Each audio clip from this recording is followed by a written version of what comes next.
If he had fired a shot directly into the limousine, when it turned on Main and started down Houston directly towards the building, where do you think everyone would have looked immediately?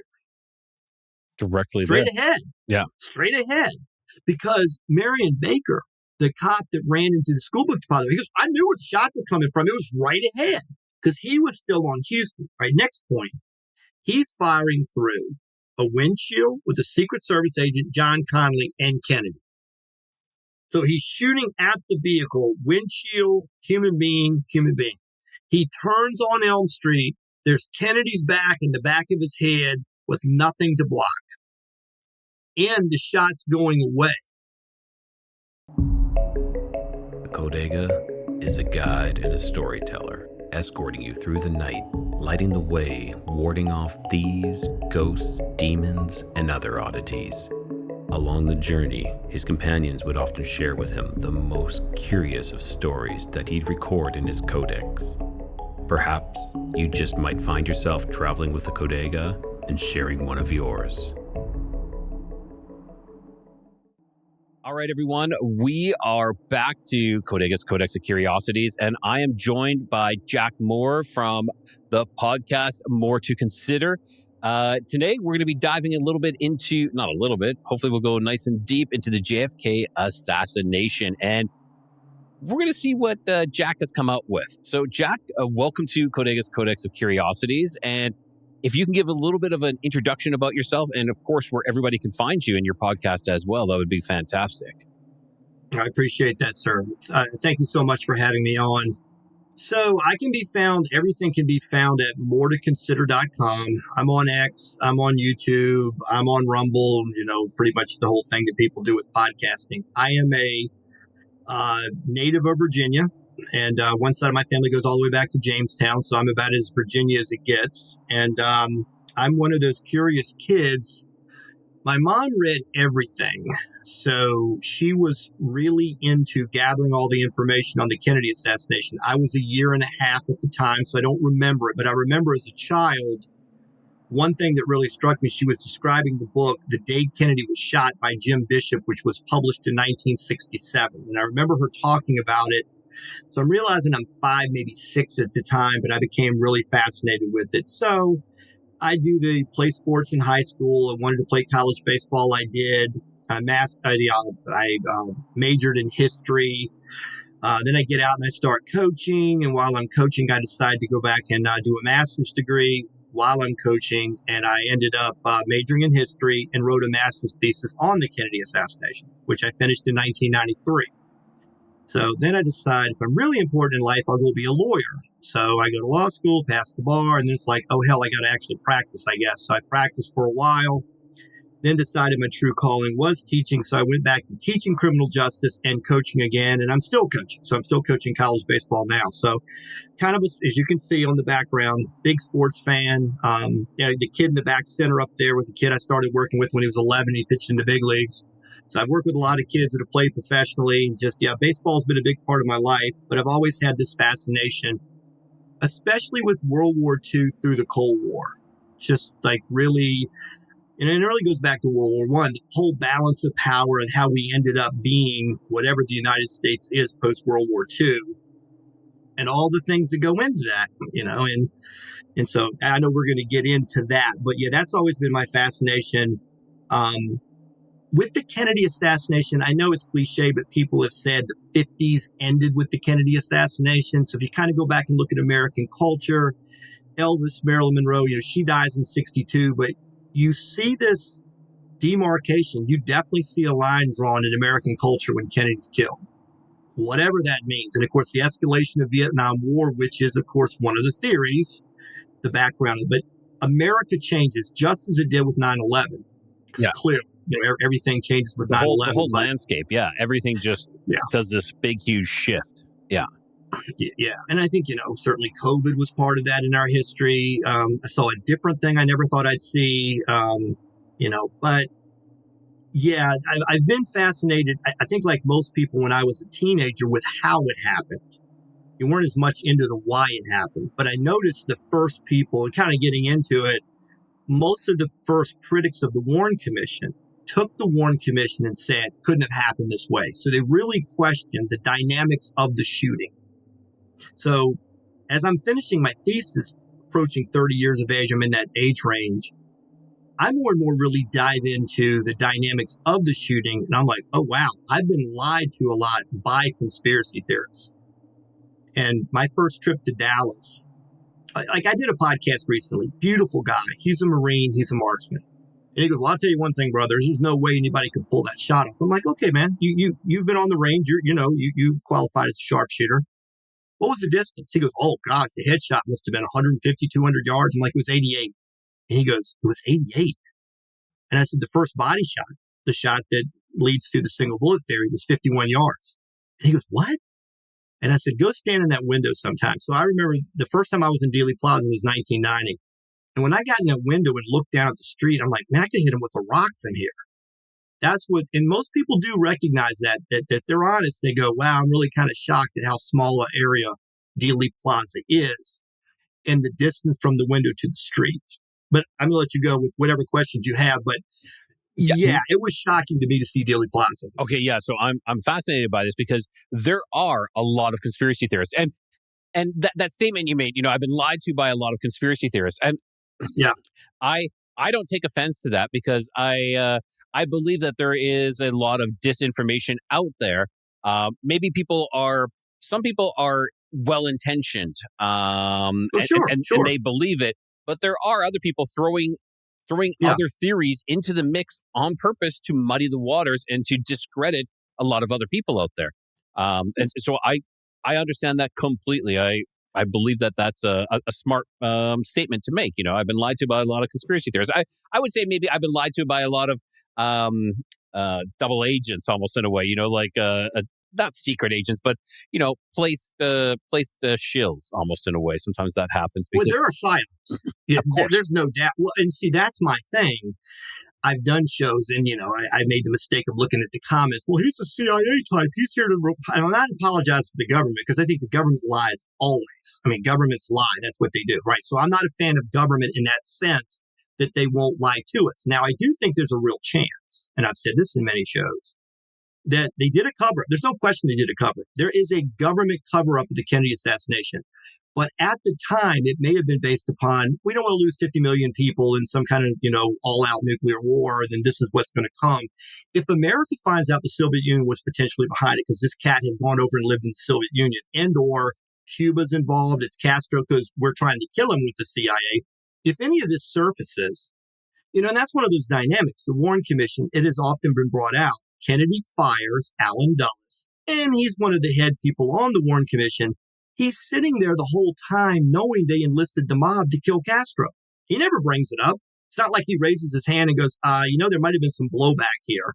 Maybe the fact that we're trying to kill a world leader had something to do with this attempt on Kennedy or the actual execution of Kennedy, but he doesn't bring it up. And it has to be relevant, right? Yeah, exactly. But it's not being brought up. But I will say something else too, because partly, I guess, because of legal training.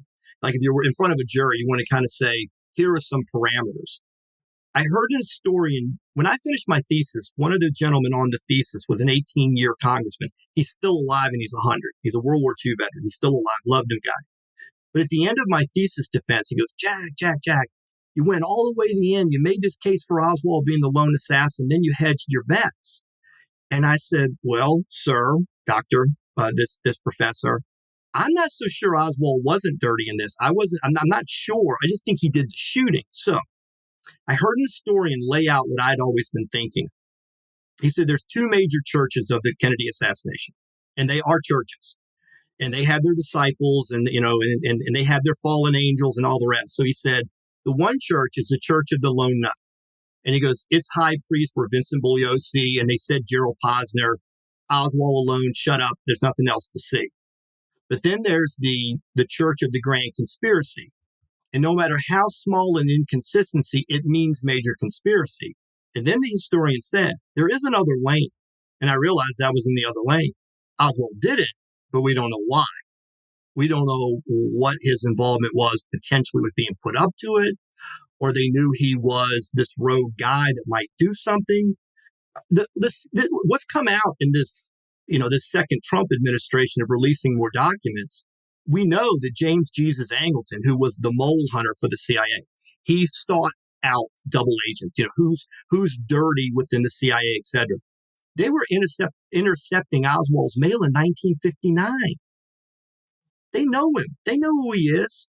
They know that he's a Marine that was at Isugi Air Base where they were flying the U-2 missions out of Japan. And then Francis Gary Powers was shot down famously in the spring of 1960, which screwed up a summit between Eisenhower and Khrushchev. So many people thought, wait a minute, maybe when Oswald defected to the Soviet Union, he gave up information. The Soviet Union always said, no, we already knew about the U-2. When that plane was shot down, it wasn't a mystery to us. We thought because of the elevation at which it flew, it couldn't have been found. But anyway, Oswald is this guy who's a Marine that decides to go to the Soviet Union and live. Then, with very little difficulty and a loan from the United States government, returns to the U.S. with his Russian or Soviet wife. It seems kind of odd, right? So Oswald's a strange cat, no doubt. And there's a story that I'm going to tell, but I'll let you ask any other questions you want, because there's something that really set where I am, and I'm still here 30 plus years later. Okay. As to why you're doing that. Yeah. So, of course, so this took place. I just want to be clear. This took place in November 22nd, 1963, Dallas, Texas. That is correct. That's right. And of course, the narrative is lone gunman Lee Harvey Oswald, and of course, there's always the other camp. Of course, there's the lone gunman, but there's also, and maybe you will address this when we get it, is the magic bullet problem is something that's come up as well. Sure. But I don't really have any questions yet. I'd love to keep diving in deeper into this. Let's go let's kind of start with the mechanics. Okay, I think that is important. All right. When the shooting took place, they clearly go right to the Zapruder film. There were many home movies made, some others that caught from across Elm Street or over towards Main Street. So in Dealey Plaza, you have Main Street coming in and out. You have Commerce coming in and Elm going out, and they all go up and meet Houston. So Kennedy comes down Main Street, turns right on Houston, and makes a 120-degree turn on Elm Street to be in the lane to get on the Stemmons Freeway to go to the Trade Mart for the lunch. So they're 5 minutes away from the Trade Mart, and they're 5 minutes late. He's shot at 12:30. They're supposed to be at lunch at 12:30, so they're running 5 minutes late. They land at Love Field. It's like a 14-mile trip from Love Field where they landed, which was the only airport in Dallas then. It's still there, but there's now the Dallas Fort Worth Airport in between. It's like 20 miles from Dallas. So they come in. When he makes that left turn onto Elm Street, at some point the shooting starts. Now, there are all kinds of witnesses. There were I think close to 200 people that were in that vicinity. Now, it was wall-to-wall, 5, 6 people deep on the sidewalks until they made that turn on Main. That's when things start to thin out. But there are many witnesses to the shooting. So the shooting starts, there are films, but the Zapruder film was famously the only film that really got the assassination from start to finish. And it has been said that you couldn't have a movie crew, a director, come up with a better location. It's a pedestal up on this colonnade that's Dealey Plaza was built during the Works Project administration in the 1940s, during that time, during the Great Depression. So it is a mirror image. On the Commerce side, there's the exact same grassy knoll hill. And then on the Elm Street side where the shooting took place, it's like 2 bowls, and it makes this absolute mirror image of each other. So, there's talk about sound echoes and things like that. But when the shooting starts, when you listen to people that make statements, definitive statements, I saw a whole analysis of this. And the 100% of people that had an opinion of how many shots they heard and what was the source, what was the location, where was the shooter. No one says both. There was a certain percentage that said school book depository, and there's a certain percentage that said grassy knoll. And then the numbers were anywhere between 2 and 4. So the number of shots, 2 and 4. So if you kind of run all that together, you find the vast majority said 3. And a higher percentage said school book depository, but there were clearly people that thought the shot came from the grassy knoll. So when you get into that, what do you find? Lee Harvey Oswald works at the school book depository starting like roughly 5 weeks prior. He is known to have brought some type of package to work that day. And about an hour after the shooting, they find a rifle. Its serial number is C2677. I think that's correct. I think I still got that right, 2677. And they run, and I read this on an account. It's really kind of crazy, the amount of detail they went into for 1963. But they see the rifle. It was at first said to be a German Mauser of 7.62. And it's actually a 6.5 Mannlicher Tarkano rifle of Italian make. And it's got it stamped on there 1946.5. So they take the rifle and they say, what is this? And they're all in the FBI. And eventually they say, okay, where does it come in? They find that it comes in New York. So they take that number, that serial number, and they start to look for batches of rifle and where they came in. Turns out that rifle was eventually in Klein Sporting Goods of Chicago. So they called this guy. This is supposed to be the backstory. They called this guy like 2 a.m. And they're like, hey, Kennedy's been shot. We need your help. It's 2 a.m. What are you talking about? He goes, we need to find out if you had this rifle model 2766. Wait a minute. So he goes through microfilm. So he gets on microfilm, which was, of course, was available in 63, and he's rolling. He doesn't have any kind of index. He doesn't have any kind of timeline. He's just rolling through. Eventually, he comes to the stub where you would fill out the form to mail order the rifle. And it says Alec Heidel. And it's in a particular handwriting that handwriting experts said were consistent with Lee Harvey Oswald.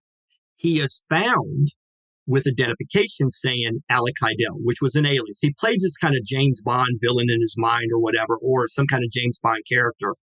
So it is mail ordered to a Dallas P.O. Box like 172 in Dallas, Texas. That's Oswald's. Now, and this is what I'm saying about Mark Lane, who was one of the famous critics of the Warren Commission, wrote Rush to Judgment. He's on the forefront of the criticism of the Warren Commission. He was on with William F. Buckley in 1966. And this is what I'm saying is sort of some of the things that conspiracy theorists did.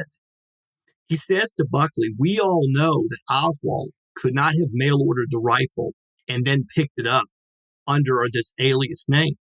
Well, if you look at the background of when Oswald filled out the paperwork for the mailbox in Dallas, he put permissible recipients, Marina Oswald, Lee Oswald, Alec Heidel.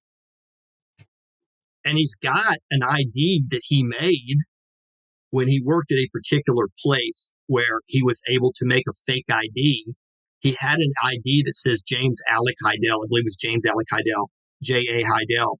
So it seems to me could very easily have gone to the mailbox or to the post office and picked up the rifle. But we have a rifle. Yeah. Yeah. We have a rifle and we have fragments in the car that are discovered that are ballistically matched to that rifle. Then we have a nearly whole bullet, which makes up the single bullet theory, which is also ballistically matched. Now, of course, conspiracy theorists go into they shot it into water or cotton wadding, then they planted it, which gets a little sketchy because you're like, are you sure which bullets you have to account for? Like, when you're at the head of a conspiracy, you don't want to have extra bullets or missing bullets or, if you're behind a conspiracy. But we have fragmented from the headshot, would be the argument of the Warren Commission, in the interior of the car, and the nearly whole bullet, which is found on the stretcher in Dallas. But that ballistically matches it to the rifle that Oswald purchased from a mail order. Now, yes. Can I ask you a question about that, Jack? So this whole bullet, like there was, it wasn't impacted. It was as if it was like just taken out. Like, can you describe, like, what do you mean by this? Well, let me see if I can do this because we got a visual too. What many people do when they show photographs of it, let me see if I can get, like, if you took my finger and I had it like this, if I turned it like this, you would say my finger's not straight, right? So a lot of times when critics show it, they show it like in this position. It is relatively flattened in the middle of the bullet. And it has extrusion of the lead at the core of the bullet, which is natural. So okay, that's another important point. It's a metal jacketed bullet. So my memory of this and research was that in the 1922 post-World War I Geneva Convention, they come up with the idea, like in the American Civil War, the bullets were between 55 and 75 caliber. and they were soft lead bullets. When they hit people, they took off limbs. And actually, some of the artificial limbs really gained in the ability to, or it became much more feasible to replace when people had lost because of the market that was created by the American Civil War. People got shot in the shin, they lost their leg. They got shot in the forearm, they lost their arm. Because those type of bullets go in and make a massive exit wound and do all kinds of damage. So the argument was, let's go to metal jacketed bullets, which are more likely to wound and not maim. And then you got two soldiers, got to pull the guy off the line. So it kind of lessens the amount of activity. I don't know. That's all the arguments. But this is a metal jacketed bullet. So most of your M1A1 cops on the street, and including the FBI, didn't really have any real bullet matches to do comparison work with, because most people aren't shot with metal jacketed military rounds. So Oswald's ammunition was a military type of round, and it is argued it did exactly what it was supposed to on the single bullet theory. So let me just jump to that real quick. Yeah, please. That's clearly the all-star. That's the leading argument that everyone makes. And if you saw the movie JFK, and most people that discuss this have, there is a scene that didn't really happen where Jim Garrison, played by Kevin Costner, is doing the craziness of the single bullet theory. So he has the bullet coming in a particular angle. It comes out of Kennedy's throat. It leaves the car, hangs around for a while, spins around, creates another angle. Then if you watch closely in the same movie, when Costner, playing Jim Garrison, DA in New Orleans, is making the argument for what really happens, he has one bullet strike Connally, causing all of his wounds. So I taught this in a college class a few years ago, and I said, okay, what's he really saying different than the single bullet theory? And they're all like, oh, Mr. Orr, what are you talking about? I said, he's got the bullet doing the same thing minus one thing, passing through Kennedy. So back in 2013, when it was the 50th anniversary, I don't know, it's A&E, one of these channels. They bring in a couple of hardcore, slow pulse military types with firearms training. And they do a series of tests. And they fired through same rifle, same type of rifle, same type of ammunition, and they fire 1 million times into ballistic gelatin. And they've got 3,000 or 2,000 frames per second cameras where they can slow down and see every bit of what the bullet does. What do you think those rounds of ammunition did every time they exited the gelatin block? They went into what's called yaw. They turned end over end every time. Not once, not twice, every time. So they actually put up a board, fired through the gelatin, and it left a key, what's called a keyhole entry. It's oblong, it's not neat and circular. So bullets generally, if they have not been deflected or if they've not passed through objects, will strike and leave a very neat entry wound. It tends to be just basically the diameter of the bullet. But if a bullet spins as a result of passing through something, it will begin to turn end over end. There is no question, the doctor said this. John Connally's wound to his back was 1.25 inches long. It was that keyhole entry. It wasn't neat and circular. Now, the other kind of lie that's been told is the alignment. So back to the movie. They have two men of relatively the same height sitting in equal sized chairs, or the chairs at the same height, one right in front of the other. In reality, the Kennedy 61, the Lincoln that Kennedy's in, was made for the President of the United States by Ford Motor Company, Lincoln Division of Ford Motor Company. Then they sent it off to someone else. The someone else, this other company, literally cut the standard 61 Lincoln in half. They cut the vehicle right in half. And then they put all of these reinforced extensions to make the car like 4 feet longer so they could drop in jump seats. So in the ceremonial car, the back seat was on hydraulics. It would raise up to 10 inches. It could be in a low position up to 10 inches in the back. And the jump seats folded out from underneath of the passenger and driver's seat. So John Connally was in a seat, basically almost in the floorboard, with his wife Nellie beside him. And Jackie and Jack Kennedy are in the back. John Kennedy to the extreme passenger side or right side of the car, Jackie, and then John Connally's directly in front of John Kennedy. The other thing they don't tell you is that jump seat is 6 inches inboard from the door.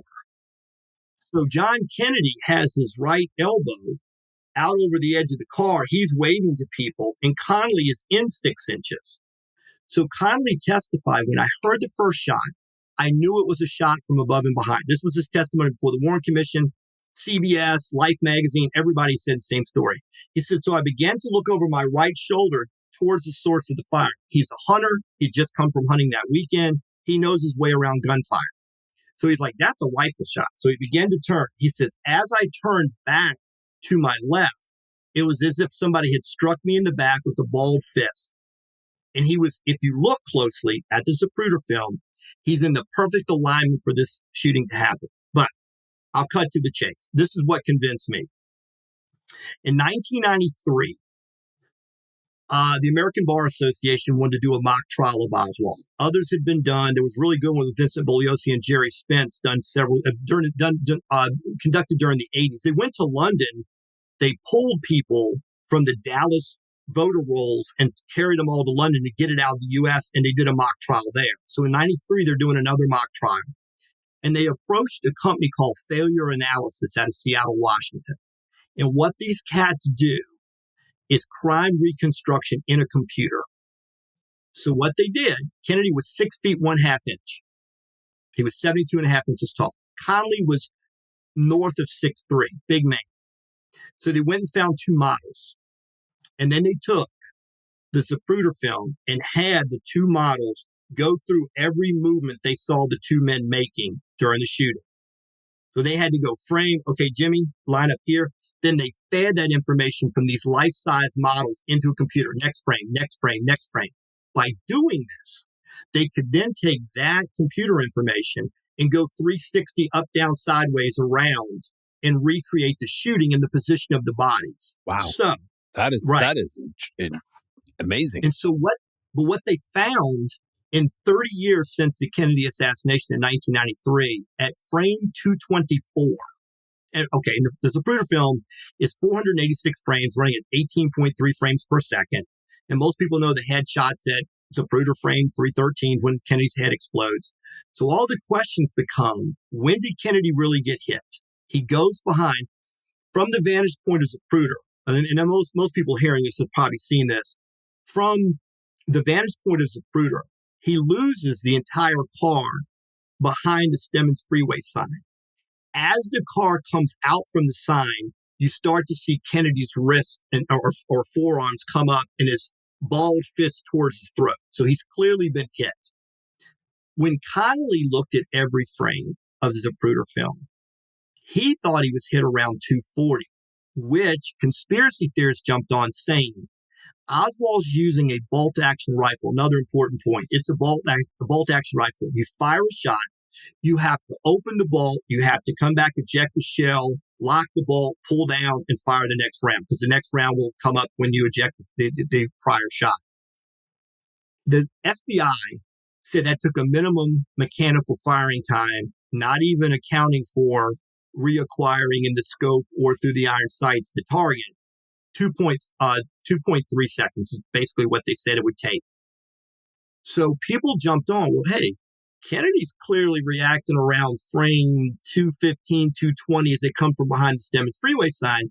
If Connolly's saying, I see distress at frame 240, not enough time to recycle the rifle. So Connolly believed Kennedy got hit by the first shot that he heard when he turned, and that he got struck by the second shot. He never bought the single bullet theory to its death. No way I'll ever believe this. So back to failure analysis. Is they're going through frame by frame, they notice the thing no one's ever noticed. Connolly's lapel jumps completely off his chest at 224. So even though he may have thought he was hit at 240, roughly half second later, that timing confirmation, that jacket coming off of his chest is the bullet passing through his chest.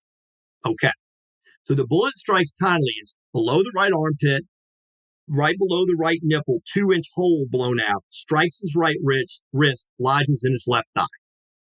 That's the spent bullet, and then falls out on the stretcher when they get to Dallas to Parkland Hospital. Okay, that's a stretch for a lot of people. But now that we're at this frame 224, in my research, I found where a guy put together a loop. And he looped a roughly frame 220 through 230, and it displays continuously. And when I taught this class, I would tell the kids in the class or the students, I'd say, train your eye between Kennedy and Connolly. Just train your eye between them and tell me what you see. And you see Kennedy, you see Connolly, you see Kennedy, you see at the exact same time. Every time. Every time Kennedy's arms come up, you see this. Up, that. Up, that. So you have a lot of explaining to do. If the single bullet theory is wrong and it's a magic bullet, you have to ask yourself, how did Connolly get a keyhole entry wound in his back? And why is Kennedy reacting at the exact same time as Connolly? So I absolutely believe it. One other thing about the bullet. This would account for, in the Warren Commission report, they fired into a human cadaver into the wrist, and it mushroomed the bullet. So conspiracy, well, look at that. You fire right in. It broke Connolly's wrist. How on earth did it end up with no damage to the nose of the bullet? Well, if you fire a bullet directly into a bone of a human wrist, that is entirely different than a bullet doing end over end inside of his chest and coming out. Could have been sideways, or it could have been base in. It could have been a lot of different things that struck his wrist. Then they talk about how conspiracy theorists will say there's not nearly enough damage to the bullet. So when the House Select Committee on Assassinations met between 77 and 79, they called in an expert, doctor expert on wounds and ballistics and bullets. And they said, sir, why so little damage? He goes, we have to understand there's three major thresholds when it comes to this bullet and human bone. Talk to me. What do you got?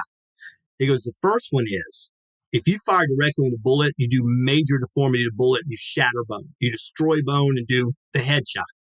The headshot that struck Kennedy's head, his skull, fragmented the bullet. The jacket failed, and all the soft lead was thrown out through the exit wound. He has like a constellation of little lead. When you see the X-rays of the inside of Kennedy's head, you see the spray of matter or spray of the lead that came out when the bullet's jacket failed. So it's fired into a skull that fragmented the bullet. You see the result. His head exploded. But back to the other, he said, okay, that's first. In the second level of velocity of the bullet, you can break bone, but do much less deformity to the bullet. He goes, if you decelerate it enough, it'll bounce off bone. So the muzzle velocity was somewhere in excess of 2,100 feet per second. So the guy goes, bam, shots fired. By the time it reaches Kennedy on the street, 1,900, there's going to be some level of deceleration. It strikes Kennedy in the back. It goes through soft tissue, basically strap muscles of the shoulder. It does not strike bone. It runs just alongside of his spinal column. It just misses his spine, but comes out of his throat where the knot in the tie is. This is another important key. Kennedy has on, of course, a dress shirt and a tie, and there's a nick in the knot of the tie from the inside. So you have to explain, why did the bullet come through and nick the inside of the tie if it wasn't a shot from back to front? Okay, now the bullet's out in the air, probably spinning end over end, strikes Connolly.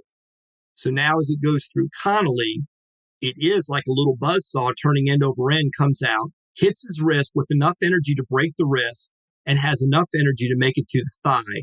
And this doctor's like, all that's consistent with the bullet passing through, because at that, through Kennedy's body, it comes out 1,600 feet per second. It strikes Connolly. It's decelerated to 1,400 feet or whatever. Now, he's guessing, but he's saying the deceleration of the bullet and the yaw created by the bullet passing through an object are all consistent with what this bullet looks like in the end. So that's where I went, okay, I'm down with the single bullet theory. That makes sense to me. And I believe the headshot's above and behind. So I went to see, and that's another important thing about sequencing. In the House Select Committee on Assassinations, right when they're getting ready to give up and they're done, and they're going to write the report in January of 1979, somebody comes forward with a dictabelt recording, as it's called. So the dictabelt recording was a left open microphone by one of the police officers. Dallas is working off the two channels, channel 1, channel 2. Somebody on a microphone, supposedly, this was the belief, left open a microphone during the shooting. So during the House Select Committee on Assassinations research, they go down to Dealey Plaza and they set up 36 microphones along the parade route, right where the car had been. They went to the 6th floor of the school book depository and they fired several shots. Each one of those 36 microphones picked up what they called an acoustical fingerprint. There's some sound wave that you get in each of those microphones along that route. Then they went on the grassy knoll and fired shots, and they also picked up. So these sound impulses on the dicta belt had these spike waves that looked like they could be potentially consistent with gunshots. So they're like, hey, can we find any spikes to match in progression what we know the car's route would have been taken? Because the officer that we believe probably picked it up on his open microphone would have been on the same route, but some distance back. So they're trying to pinpoint exactly where that cop would have had to been. So they go to a guy named H.B. McLean, and they call him. And they said, dude, we think you're the guy because you're in the right position. He listens to the tape. It's not me. He said, it's not me. They're like, how do you know? He goes, because I hit my siren the moment the shooting happened, and I'm on a race to Parkland Hospital, and there's no sirens on it. It's like, that's interesting. Eventually, it's discredited because there's a phenomenon called crosstalk. You hear Sheriff Decker saying on to Parkland, which he is known to have said 1 minute after shooting, happening at the same time as the sound impulses. But when I was doing my research, I reached out to G. Robert Blakey, who was chief counsel to the House Select Committee on Assassinations. He's at that time a law professor from Notre Dame. And I knew he was kind of like, bless his heart. I mean, we ended up kind of being kind of close after this, but I'm like, can I come see you? Oh, well, I can send you some information. Can I come see you? Okay. So finally I get in the office with him. We ended up talking for 4 hours and just had this great talk. So he's telling me the one thing about the dicta belt, though, that changed the whole landscape on the shooting was when the Warren Commission saw this film, which has no sound, they started from Kennedy's reaction to the headshot, and they made the whole shooting sequence that happened in about 5.6 seconds. Another thing conspiracy theorists do. They say, well, hey, the Warren Commission said the minimum operating time of the rifles is 2.3. So to fire 3 shots is going to take 6.9.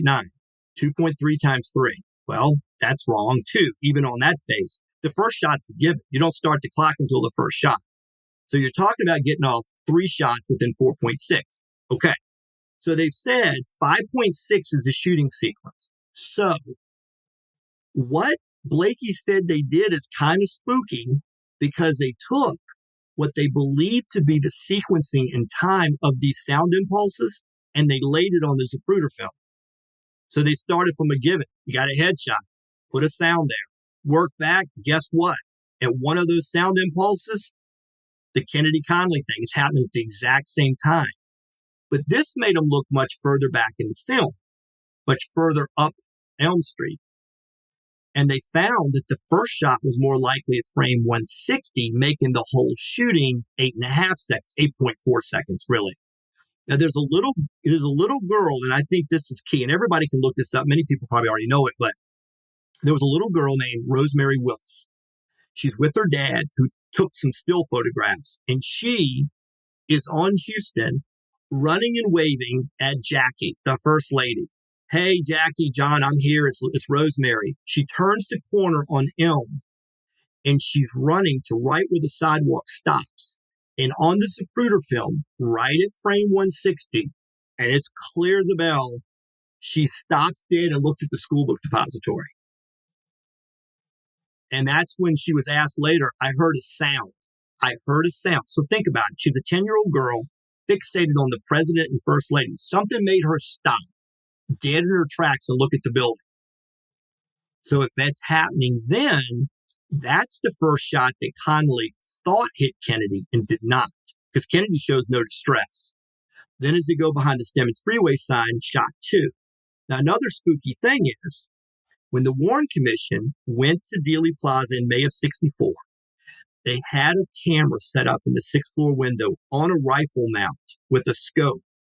And every one of the frames of the Zapruder film was shown with a stand-in car to look like it did that day, the actual Zapruder film, and then all the measurements and what you see through the scope. And right around that 160, a tree limb pops up. Actually, this Texas oak is right below.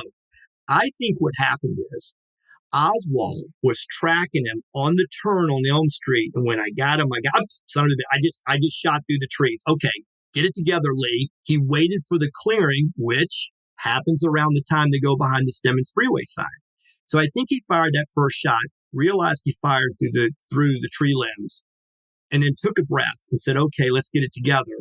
Fired that shot, fired the headshot, because then it clears, and you can see that. Now it's 6 months later, but you can see clearly where the tree is below the window, and you can see the opening after frame 160 to 165. He's firing at about the time what comes into the scope is the tree. And I think that's what happened. That's just me. Now, did it deflect down the street, all these different arguments, because James Tagg is the other fly in the ointment. He is struck down by the triple underpass by either raised fragments from the asphalt of the highway or part of a bullet.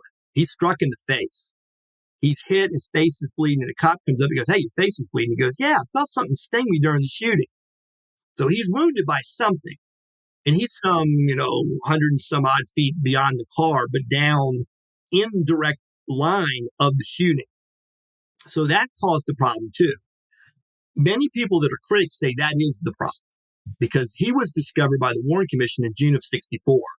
They're tying this up neatly. Hey, some shot, actually at one point had been backed up. The FBI originally said Kennedy, Connolly, headshot. Kennedy, he had hit, Connolly, 3 shots, 3 hits, everything's cool. Then when he comes forward, they're like, oh, hell, we got a problem here. We got a problem because if an errant shot struck James Tagg, we only got 2 shots left. We know we got a headshot. And if we only have 3 shots, the other one has to hit both of them. And I think that's exactly what happened. So once I got to that point, I'm going through life now like, oh my gosh, it's like my eyes were open. I think Oswald did the shooting. Now, of course, that puts you're laughed at. Oh, I can't believe you believe that lie. Well, that has nothing to do with who Oswald is and what he was doing it for. So if you got anything you want to ask, you kind of narrowed down the mechanics of it. It's not really, there's still conspiracy to murder and everything else. Now, and who Oswald is. Yeah, exactly, and that he was already being watched by the government. And yeah. Well, there's another thing too about the shooting. Again, I would say I got people down at restaurants and bars around that area now that know me now. I've been down there so many times. The kid up here, I said, pitched for the Texas Rangers. It's Arlington. I've made a bunch of trips out there. I had a friend of mine that coached with the Rangers, so I would go any trip I could make to Dallas. I'm down. I love Dallas. I wouldn't be surprised if I've been there 20, 25 times in the last 30 years. So one of my friends said, hey, next time you're down there, do me a favor. Just do something. Right? Tell me what you think. I said, all right, go stand on Zapruder's pedestal and just look to your right. And I'm like, okay. He said, yeah, just look to your right. The next time I went, I looked to my right. I'm like, oh gosh, that picket fence that everyone said is the grassy knoll shooter. 50, 55 feet, 60 feet maybe away. So then you have to imagine Marilyn Sitzman was the receptionist that worked with Zapruder. So Zapruder, he and another guy owned a business. They made dresses for teenage girls or little girls, and they had a dress manufacturing operation in the Daltex building directly across Houston from the School Book Depository. And he was very into home movies. He bought the Rolls Royce of home movies, Bell and Howell at the time. He was taking pictures of the grandchildren. He'd film anything he could film. And he shows up for work on the morning of the 22nd. And all the ladies in there were like, Mr. Z, where's your camera? I forgot I left it home. And then she said, Marilyn Sitzman, you're going to hate yourself if you don't film the president. All right. So he runs home and gets the camera. Just by chance, they talked him into it. So he goes and gets the camera. Then he goes out for a place to fire, or to shoot. Not to fire, but shoot. To shoot the pictures. And Marilyn Sitzman goes with him. She's 31 years old at the time. And he said, I got this vertigo issue. I know I'm going to feel off balance. Would you come up and hold me around the waist? And she's like, sure. And there are other films from other angles that you could see her clearly up there holding. So the shooting starts. Tragically, I think she died in her early 60s, in the early 1990s of cancer. And I think it was the last interview she ever did. Now she's in her 60s probably. She does an interview, and it's on YouTube. You can watch it. And this guy says, "Hey, what do you really remember?" She said, "Well, I'm sitting there holding Mr. Z, and I hear a pop. And like everybody else, we thought it was a firecracker. Like, okay, it's a firecracker. That's a bad joke or something." Of course, yeah. Then I start to see movement in the car, and I'm kind of like, whoa, what's going on? Bam, headshot, head explodes. And we both went, oh my God, he's just got shot in the head. So then the guy interviewing her says, "Did you ever hear a shot from behind you to the right, the grassy knoll?" She goes, "Absolutely not. Not unless the person had some type of silencer." Well, most people in firearms would say they're suppressors. They're not really, nothing silences a firearm. They can suppress the sound, but not actually snuff the sound out. So she said, "I can absolutely say without question, the shots were behind me, but so was the school book depository to her left. But she said, I can tell you this, I did not hear any gunfire to my right." So she would have been a witness 50 some odd feet away on that pedestal with Zapruder, watching the shooting take place in front of her. And she had no recollection or feeling that the shot came from the right. And I will say this too. When I said this one time in class, it was really dangerous that I did, but I did. And because of the reactions, I'd never had this reaction before. You know, I've spoken at like Rotary clubs about this. I mean, I've been in every kind of environment. I used to do talk radio. I've talked about it. And I would ask people, have you ever witnessed a shooting? Dangerous question. And I asked it one time in a class, and a young lady raised her hand like, whoops, I don't know what she may have seen. But most of the time, all the students go, nope, never saw it. Well, I did one time. And it wasn't a fatality. But I was seeing this girl, and we were in Richmond, Virginia. And I said, when you get off work, let's meet at this movie theater. It's pre-cell phone, you know, it's a different era. But so I'm standing in front of this theater. It's got like the 16 screens in it, and it had 4 glass double doors. So there's 8 doors along the front. So I'm standing out front, and she's supposed to be on her way. So I'm kind of standing there, you know, looking at the parking lot, and I hear pop. And I went, that's a pistol. I just heard a pistol, and it just came from inside the building. And like the moment I heard the pistol shot, I looked to my right, and this kid goes running by me. Some young kid, 16 it turned out. He goes running by me. I'm like, son of a gun, there goes a kid running. Pop! And then I heard another gunshot, like right beside me. And I went, oh, now I see why the kid's running, because this guy's chasing him with a gun and he's shooting. So I'd make this point to the class. If the cop had pulled up, and I kind of stayed around, 10 cops were in the parking lot before you know it. Turns out the 16-year-old thought that the other 16-year-old was with his girlfriend, brought a gun, and this is the confrontation that occurred, right? But yeah, this is like 1991-ish, 92. So as it's happened, I am not a tough guy at all. I didn't whimper, fall. I just went like, you don't know how you're going to react. I just went, son of a gun, that guy's shooting at that guy. It's like, as I watched him run by. But if you'd have said afterwards, how many shots were fired? I know at least 2. Was it 3? Might have been. What was the sequence in time? Damn if I know. I really don't know. What did the kids look like? No way I could have identified. You could have put them in a lineup 5 minutes. No way I could have identified either one of them. My mind went into total, what the hell is this kid shooting at this kid? I mean, it just was like, so I said, now think about JFK and all eyewitness testimony. Because a lot of it cleaned up through the years. They always had a better story to tell. I'm not disparaging everyone involved, but if you're watching the president of the United States go by, and most people have never seen a president, will never see a president again, the likelihood that they're like, shot, Margaret, get this, I got to stop it. Okay, 5 seconds on it. They're not saying, they're guesstimating as best they can what they think the shooting sequence was.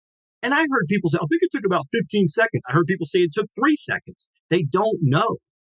So the only thing you can work with is the ballistics, what kind of fragments were found, what kind of bullet evidence was found, what was the evidence in the car, and what was the evidence to the bodies. Was Kennedy's autopsy absolutely screwed? Yes.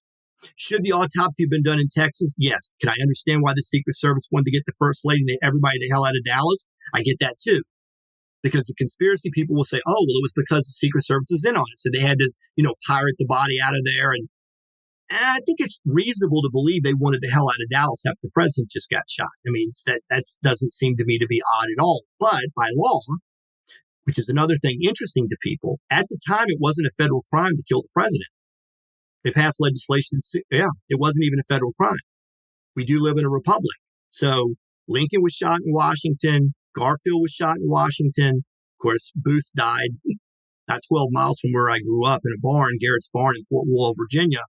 And Garfield's shooter was executed, and McKinley was assassinated in Buffalo, New York, and they went through the New York system. But what I'm saying is, minus a conspiracy crossing state lines, Oswald would have been tried in the state of Texas for a murder in Texas.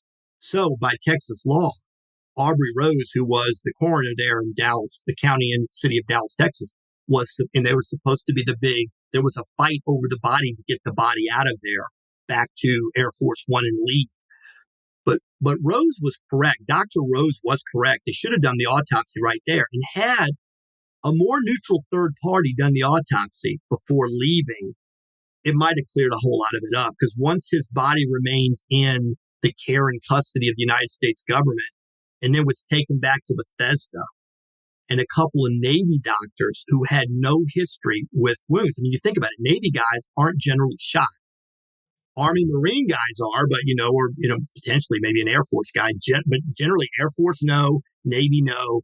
So these naval doctors that were put in charge of the autopsy really didn't have a lot of knowledge of gunshot wounds. So it's botched. And so that's one of those pieces of history, too, that's led to a lot of the conspiracy, or at least the speculation. And I totally get it. Makes sense. All right, so where do you want to go from here? Okay, so we've gotten that. I think we covered all those points. Now, I think we focus on Oswald and, this conspiracy of that you said, well, we have a twist at the end, you're going to say, but we can also, check in on Ruby as well, too. Sure. Okay, Ruby thing.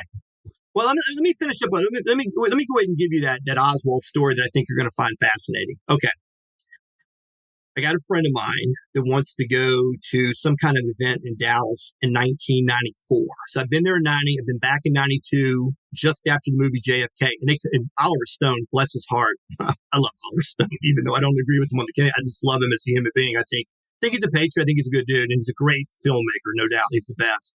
So he cleaned up Dealey Plaza and returned it to 1960. When I was there in 90, it was a mess. I mean, if you walked over in the grassy knoll, it was bad.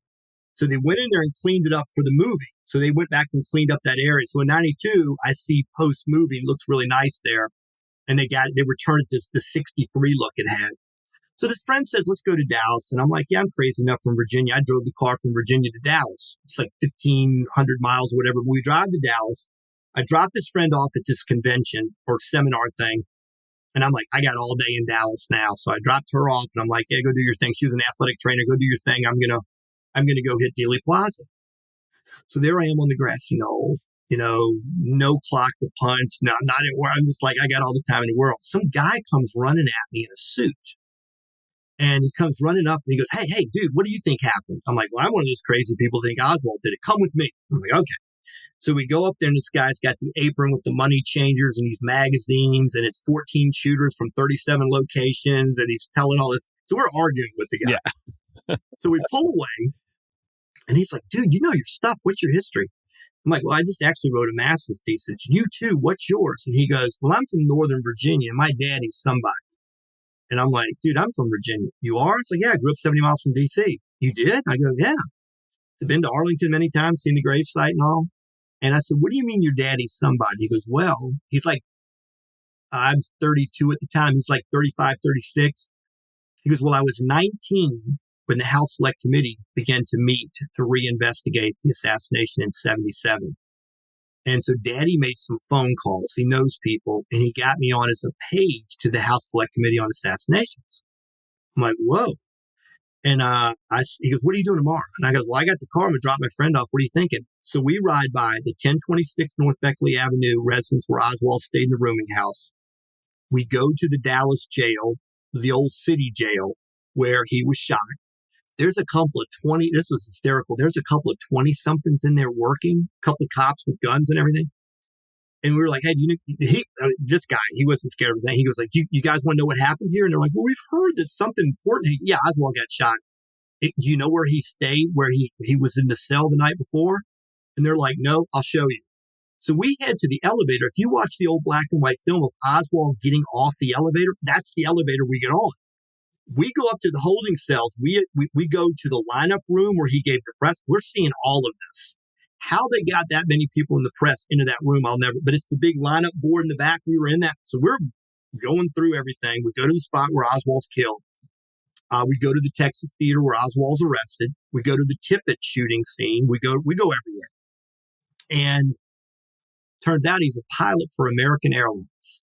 So we go to dinner with my other friend and, we shoot the breeze with him. And at the end of dinner, he goes, "Hey, what are you doing tomorrow?" I said, "Same. I'm taking her over to the convention and I'm free to do whatever." And he goes, "You want to give me a ride to the airport and save me the fare of taking the taxi out to the airport?" I'm like, "Sure." So I go by, pick him up. He's got an American Airlines garment bag. So, I guess he's a pilot.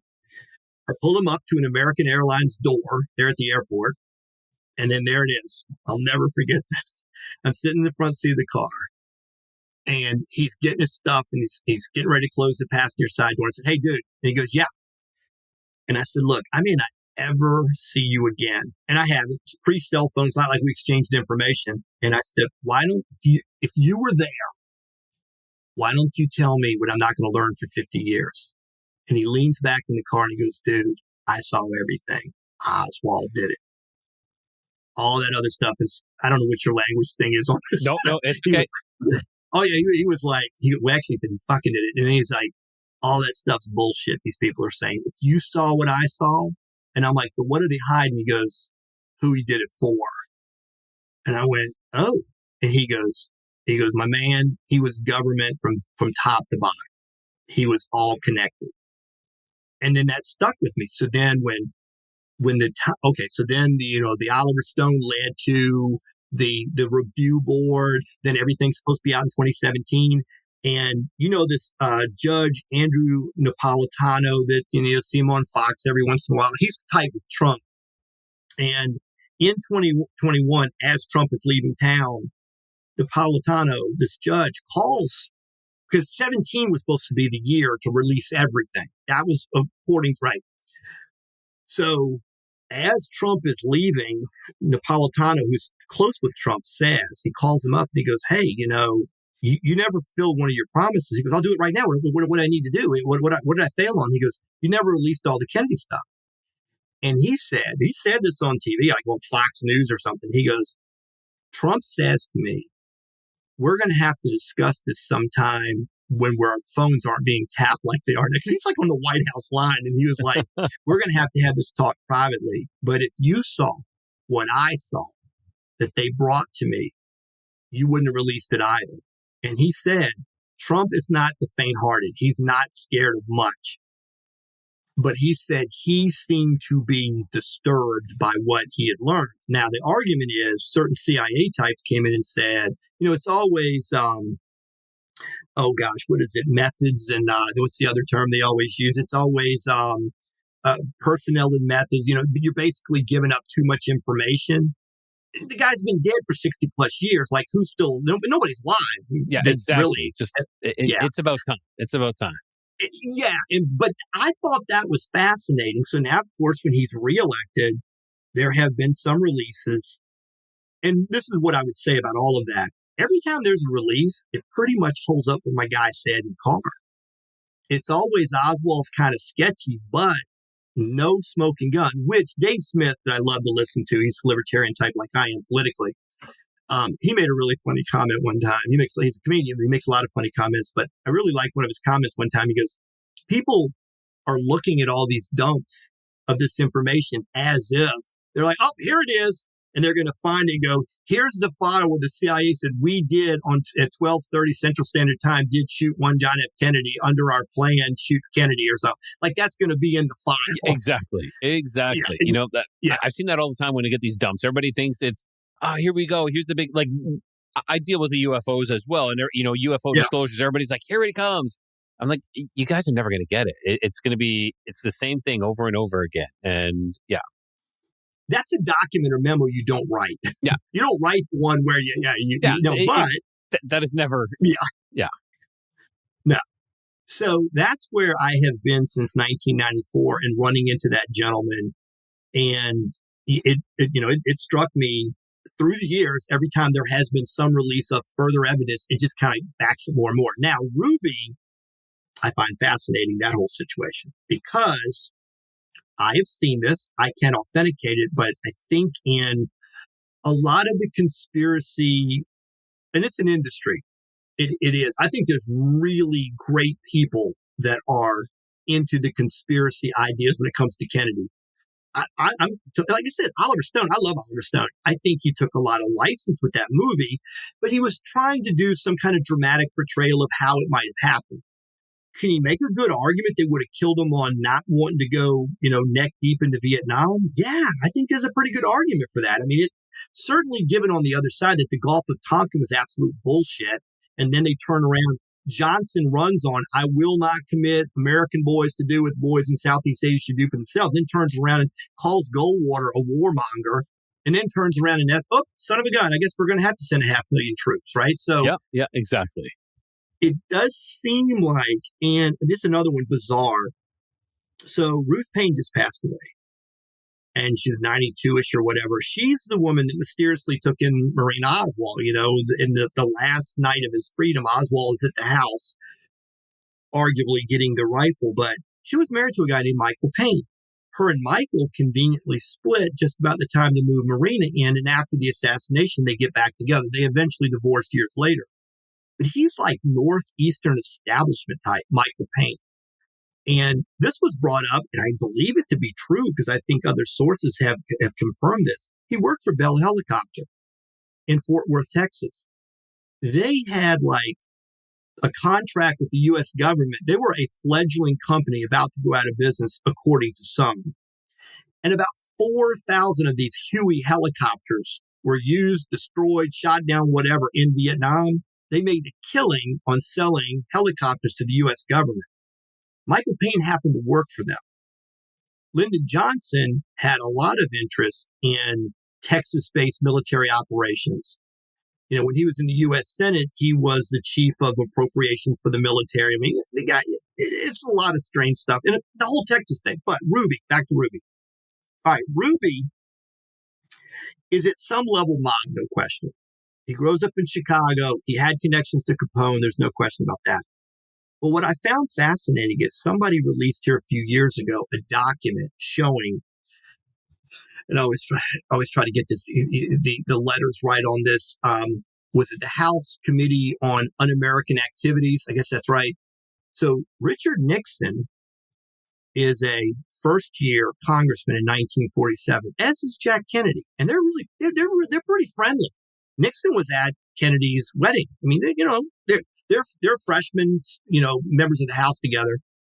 And there's a document that came out that shows that Nixon says, please don't subpoena for this un-American activities things that we're doing. Don't subpoena as a witness one Jacob Rubenstein.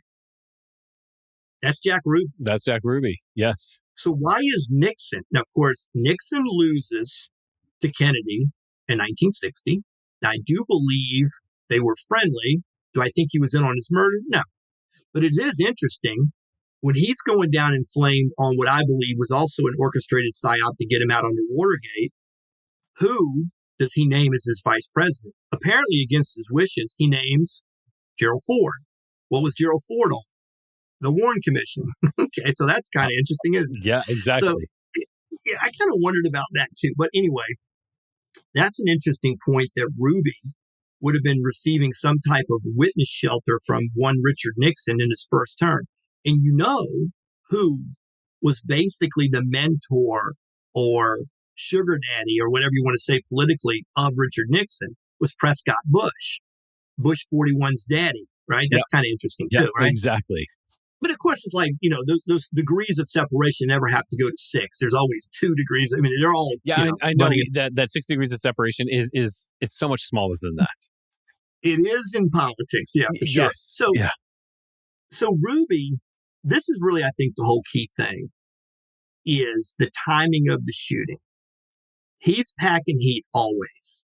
He runs the Carousel in another lesser strip club, nightclub type of operation, but the Carousel's his main guy or his main source of income. So on the night of the shooting, or the day of the shooting and that night, he closes for the weekend. 22nd Friday, 23rd, 24th, through the weekend, he shuts down the carousel, which leaves the strippers not getting their dollars or whatever. They threw quarters at him at the time, with inflation. Yeah. I don't know exactly. Yeah. But, so his girls aren't working. Friday night, he's in the Dallas police headquarters. And there are so many people that see him. All the cops know him. He kind of greases the palms or whatever, or he makes pleasurable the experience of coming by the carousel for cops and politicians and the rest. Okay. He does favors for people. So he's known by all the cops. Everybody knows who he is. So on that Friday night, he gets opportunity. He's in sight line of Oswald. He doesn't shoot him. He doesn't do anything that night. Saturday, I don't remember him really having any contact with them then. And on Sunday morning, this is the key thing. Oswald is supposed to be moved at 10 a.m. Sunday, November 24. And one of my great friends, I met on the steps of the school book depository in 2013 during the ceremony they had for the 50th anniversary. I met this guy from Minneapolis, and we became best friends. And he knows no strangers either. We've done a show on this before. He reaches out to Jim Lavelle, the officer that was cuffed to Oswald, the big 6'4" tech. Yeah. He reaches out to him when he's like 90, 91. He died at 99. He was a Pearl Harbor survivor. He was at Pearl Harbor. There were two people there on the Dallas police force that were Pearl Harbor survivors that were key into the investigation of Kennedy. But anyway, Jim Lavelle, he reaches out to Jim Lavelle. And he asked him some questions about the whole Ruby thing. He goes, I knew Jack. Jack was crazy as hell. He had mental issues, but we all knew him. And the story goes that Lavelle told Jesse Curry, the chief of police, move him in the middle of the night, 2 a.m., don't tell the press. And he's like, man, we got a black eye. We had the Adlai Stevenson incident October 24th of 63 where the UN ambassador got hit by the placard, by the dead. They all think we're nutty. They all think we're shooting at politicians. Oswald's already been punched in the eye. And that's another thing. During his arrest, he pulls out the firearm and tries to shoot another cop and gets punched in the eye. And when he goes to fire, one of the cops reached for the gun and the webbing of his hand caught the hammer and kept the firearm from discharging. So that's a strange thing for a guy that's innocent to do, to stand up and go, well, I guess it's all over now, swing at a cop and then try to shoot a cop. But, Exactly. So Lavelle says he's begging Curry to move him in the middle of the night in total secrecy. And he goes, nah, the press they're going to say, we're beating him up. He's already got a black eye. Everybody's seen that. We got to make everything transparent. He goes, okay. So he tells the press on Saturday night, if you're here by 10 a.m., you should be fine. So, of course, all the press shows up the next morning. Meantime, the U.S. Postal Inspector for the city of Dallas, the top dog for the postal office, for the U.S. Post Office, is dropping his wife off at church and says, you know what? I got something I have to ask Oswald. Honey, you go on into sanctuary. I'll be back later, and drive straight to the Dallas headquarters, police headquarters, and stops Oswald's move. He's supposed to move at 10 a.m. He holds him up with a bunch of questions. Then Oswald is about to be transported down, and one of the guys like, hey, Lee, it's getting a little chilly out. It is November. Do you want something else to wear? So they kind of turn back around and then go get a sweater. So that black sweater he shot in was put on at the last minute. All of this to say, he shot at 11:21 a.m. That's a fact. Now, back to Jack.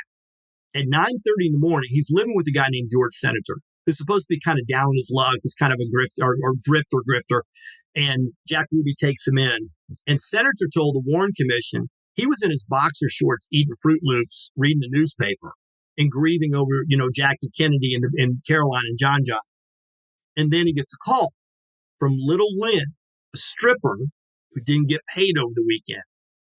$25, times 10, that's the difference. She goes, I need $25.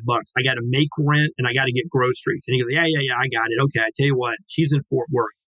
I'm going to run down to the Western Union office and wire you $25. I'll get right on it. So he He was never married. He was rumored to be homosexual. People had all kinds of views about what his sexuality was or whatever, but he had this thing for dachshund dogs, the little, wiener dogs. And he had this one dog called Sheba that he called his wife, and all of her puppies he called his children. Everyone that knew him, and eccentric as he would have never put that dog in the potential harm that comes about from this. This is the thing. He takes the dog, puts the dog on the front seat, drives to the Western Union office. There were 3 people waiting in line and the person working the front desk at Western Union. The 3 people testified to the Warren Commission. He wasn't in a hurry. He didn't push through line. He didn't seem agitated. He didn't seem like anything was going on. He waits his turn. He gives the $25 plus, it was like $26.15 or something to wire the money, $1.15 or whatever extra charge. And he wires it to Little Lynn. Tips his cap, starts to walk out and goes, son of a gun, something's going on down the street here at the Dallas headquarters. They walked it, the police, fast, medium, slow, whatever. And they kind of get an average of about 90 seconds from that spot to the other spot. It's 11:17 is the timestamp on his transaction for the wiring of the money. 11:17, which is exactly 4 minutes before, give or take, because you got seconds involved with that.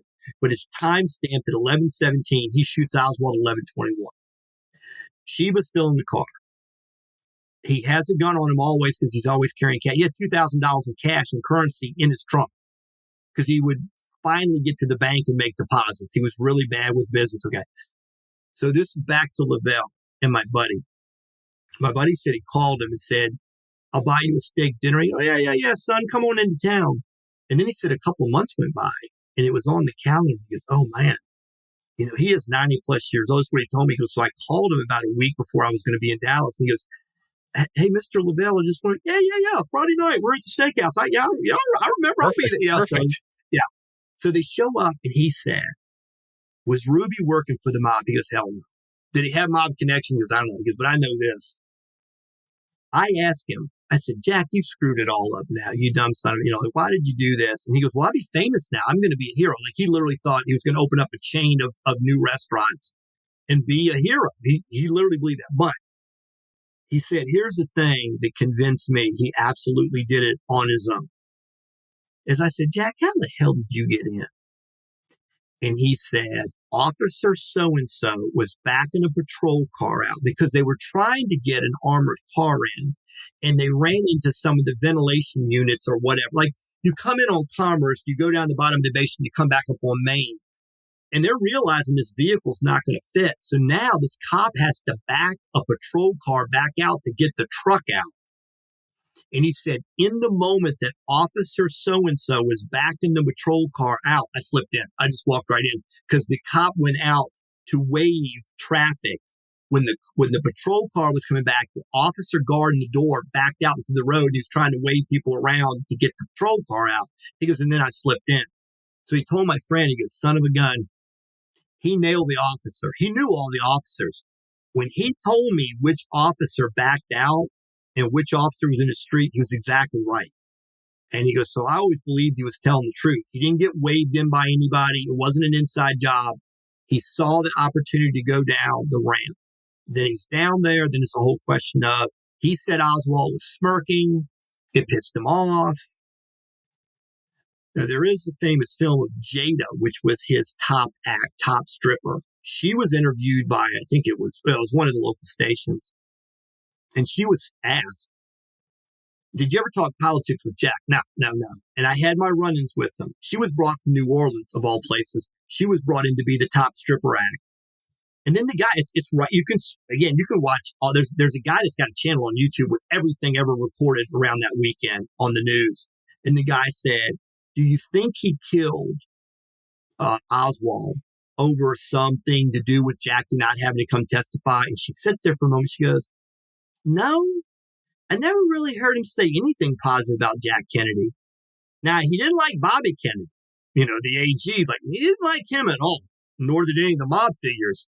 But she's like, do I think he did it for like any kind of patriotic reason or any particular love of Jack Kennedy? No.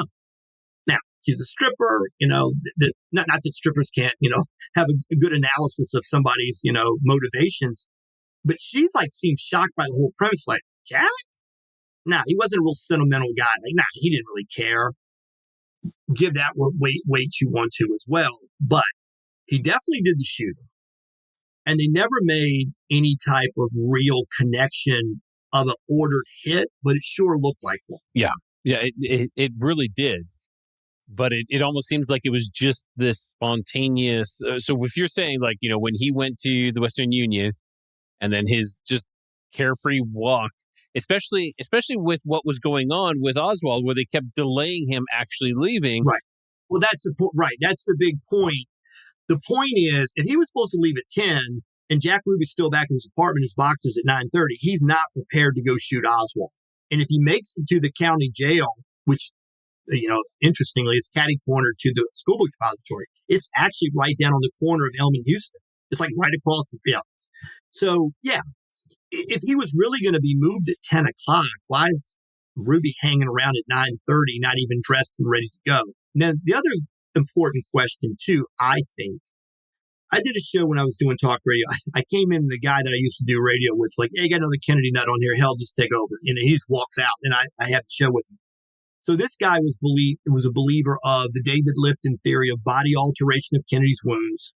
The government was behind it. They chopped up Kennedy's body on the way back from I've heard Parkland that as well. Back. Yeah. Oh, sure. Well, but again, this is my whole thing. It doesn't make me right, but it's how my mind works. So I'm asking the guy, I said, so you think it's 5 guys in a smoke-filled room putting together? Oh, yeah, absolutely. It's 5 great minds. I said, okay. So who was the guy that raised his hand and said, Chief, I got the greatest plan. What's that? We're going to pin it on a guy. Get this. We're going to pin it on a guy with a rifle and schoolboy fight. We're going to shoot him from the front. Oh, my God, that's genius, right? Because there might be some witnesses that see it. Get it? And then the ballistics aren't going to match his rifle. It's a great idea.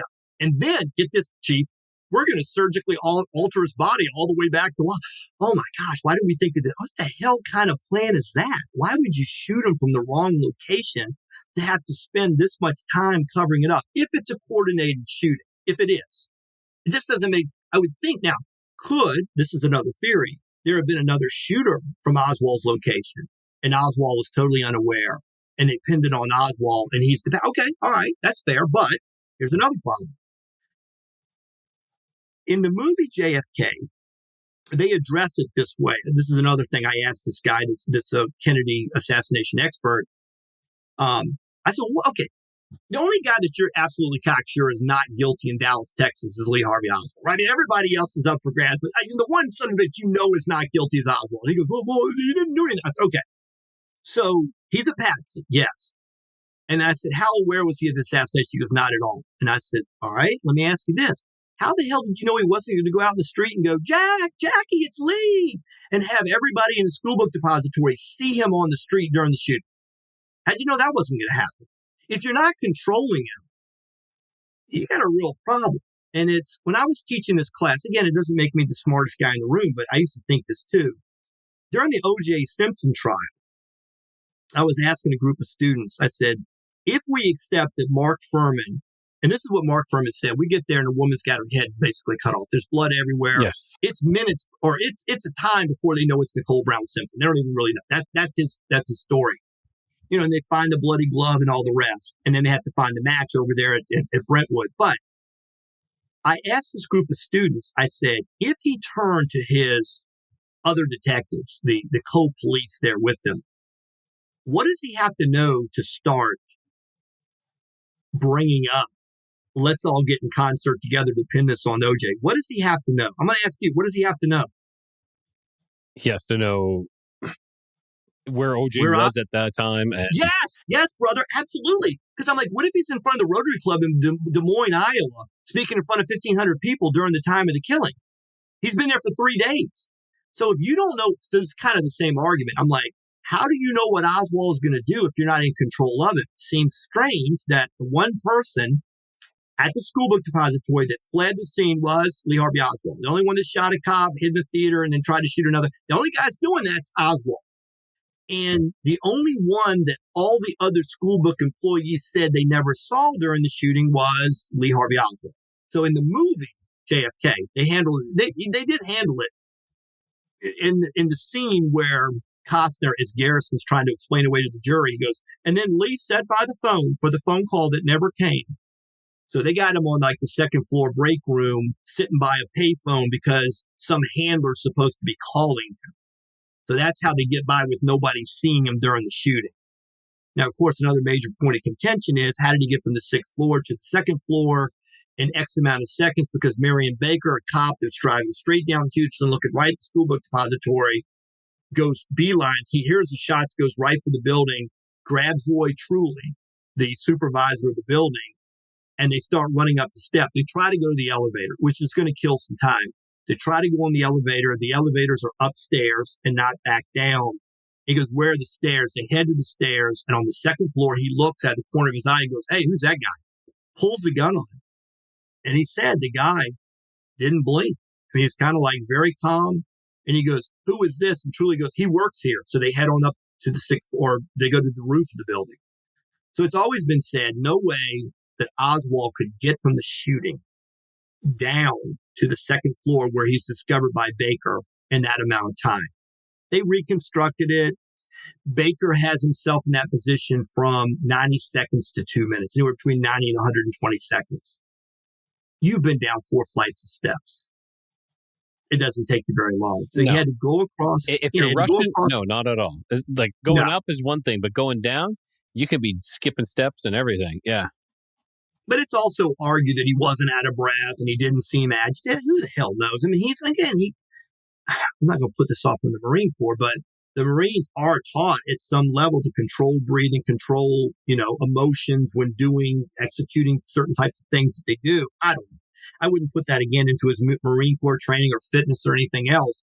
But is it plausible that he ends up on the second floor 90 seconds later when he can? I think very possible.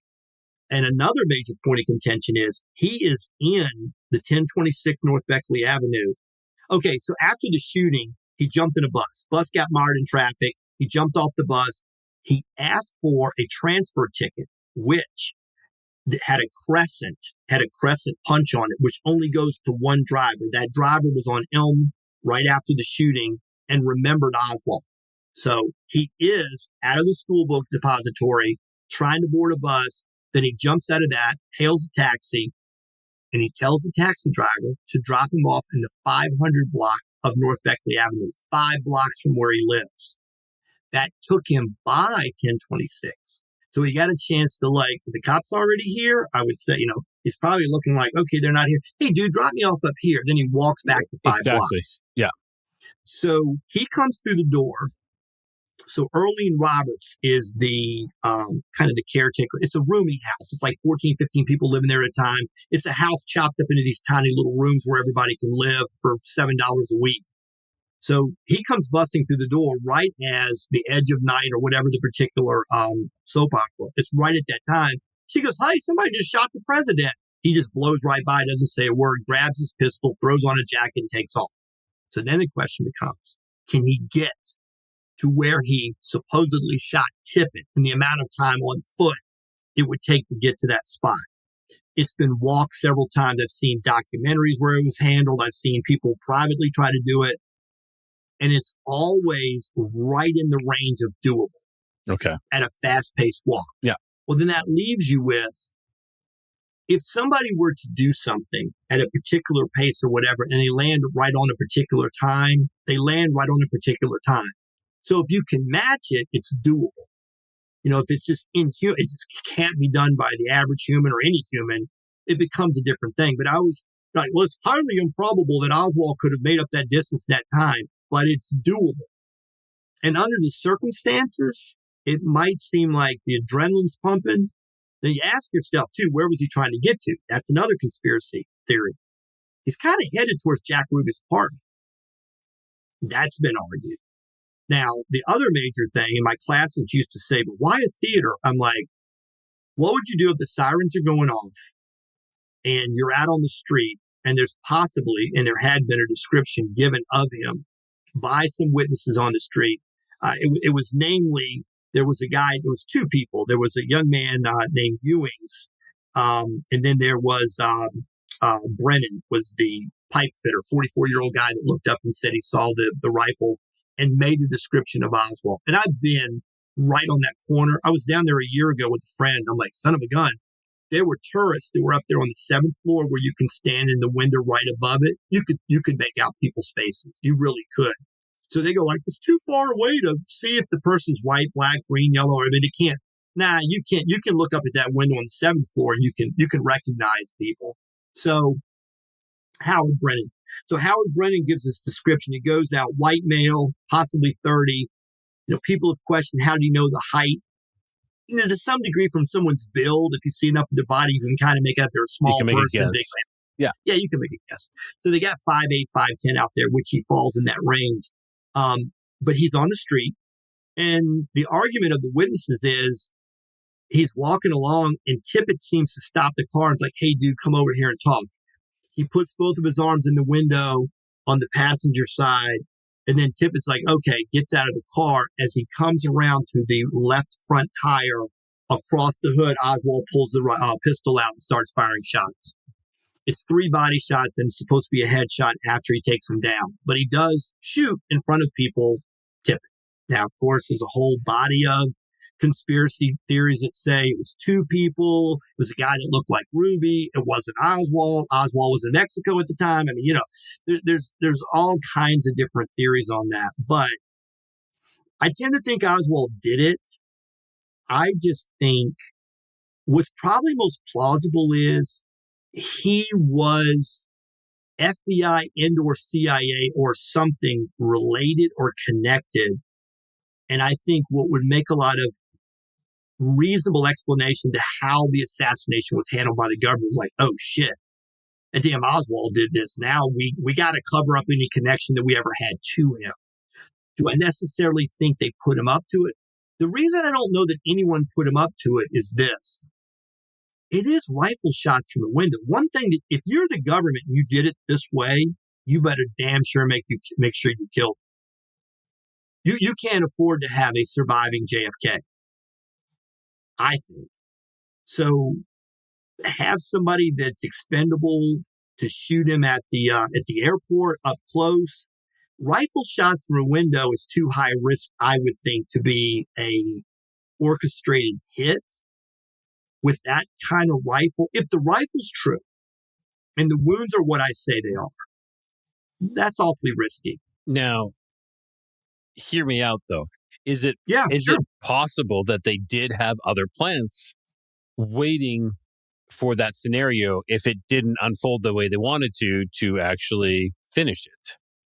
Well, it's funny because that week as it fell, on Monday the 18th, they pulled him out of Tampa because of a discovered plot to kill him.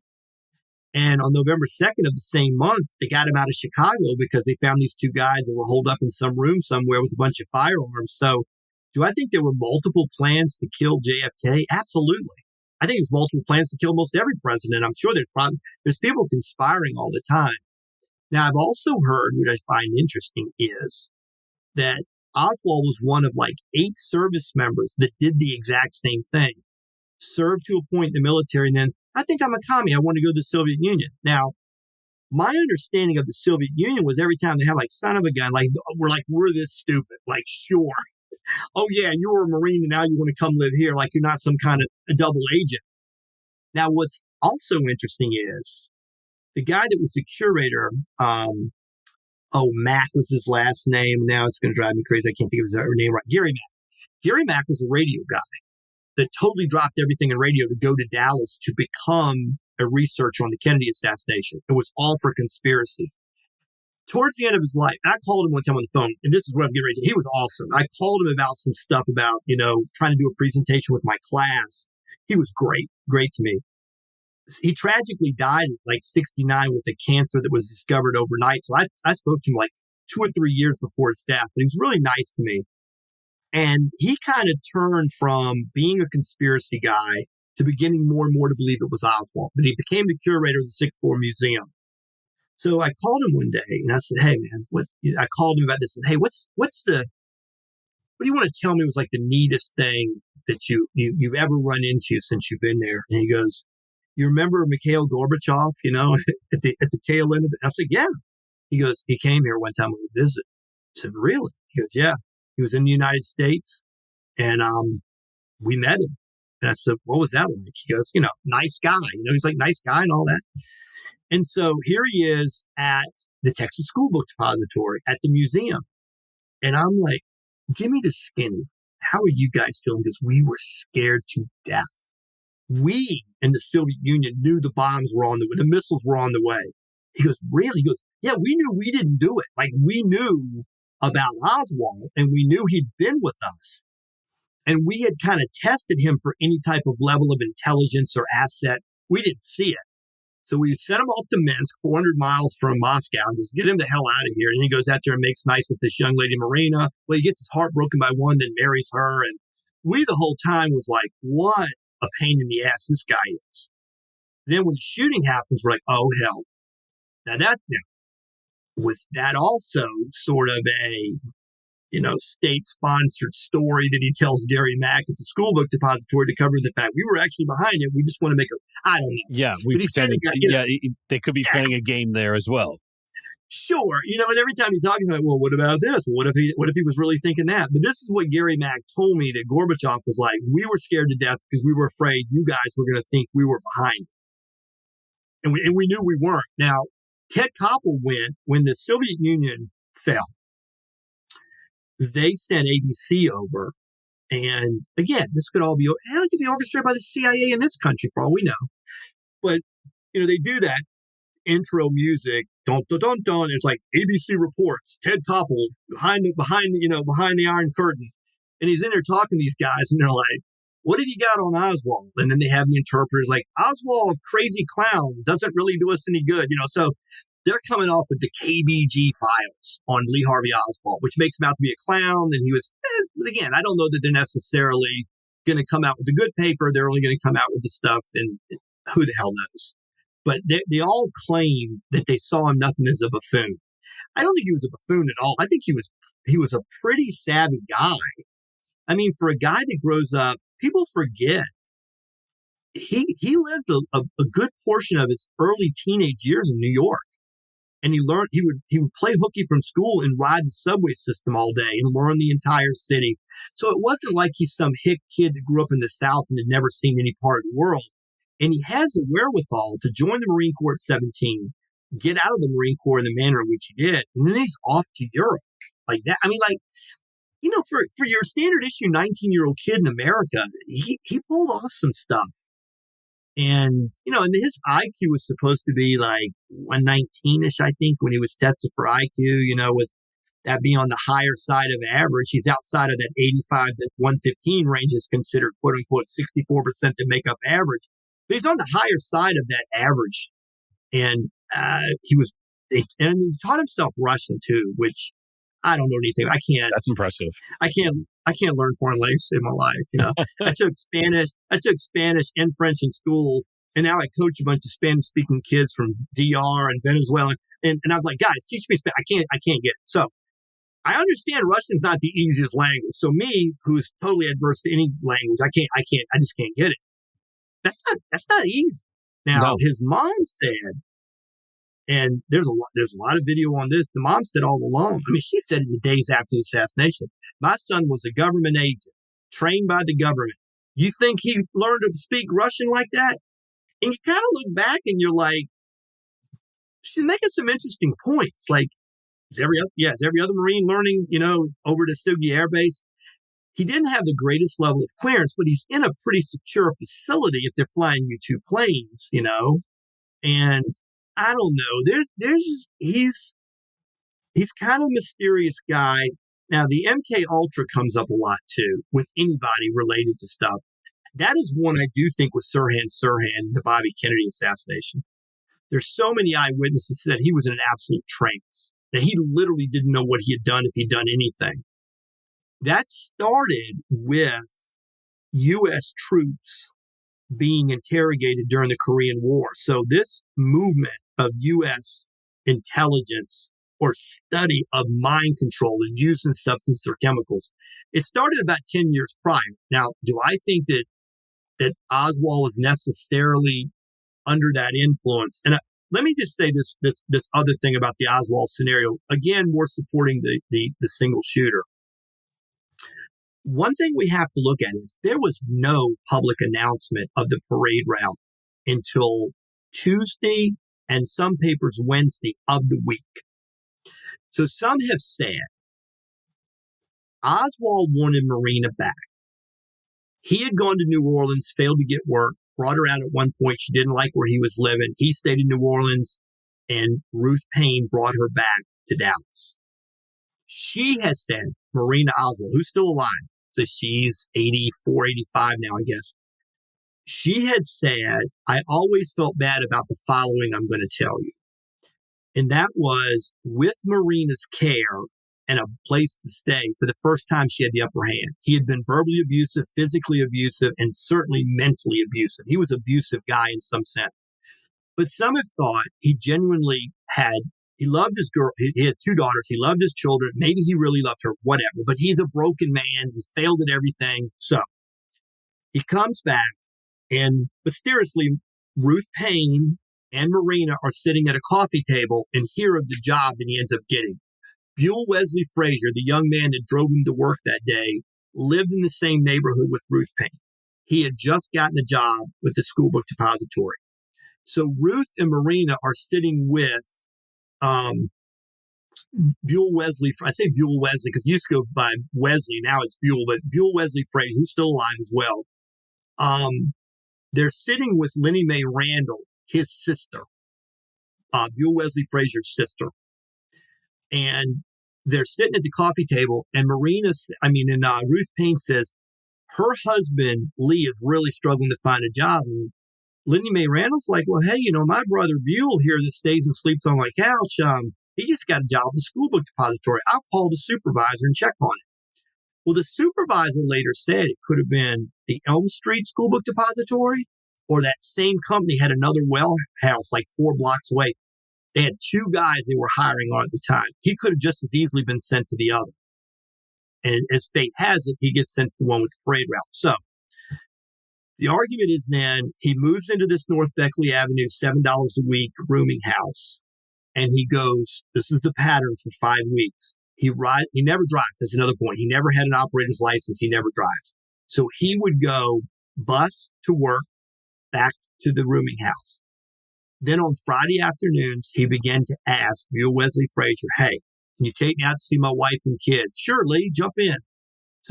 But always call Ruth Payne first. Ruth, please, ma'am, can I come out to see my kids and wife? Yes. So he would go out. He broke that pattern, which is only 5 weeks, and 1 week he did not do it. So 5 of the weekends, and this was really the 5th. Well, let's see, I could do the counting, but I think it was 4 of the 5 weekends he did this.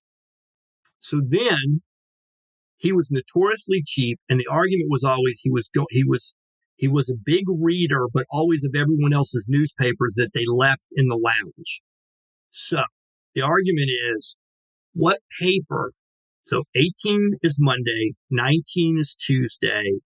That's the first that any of the Dallas papers actually published the parade route.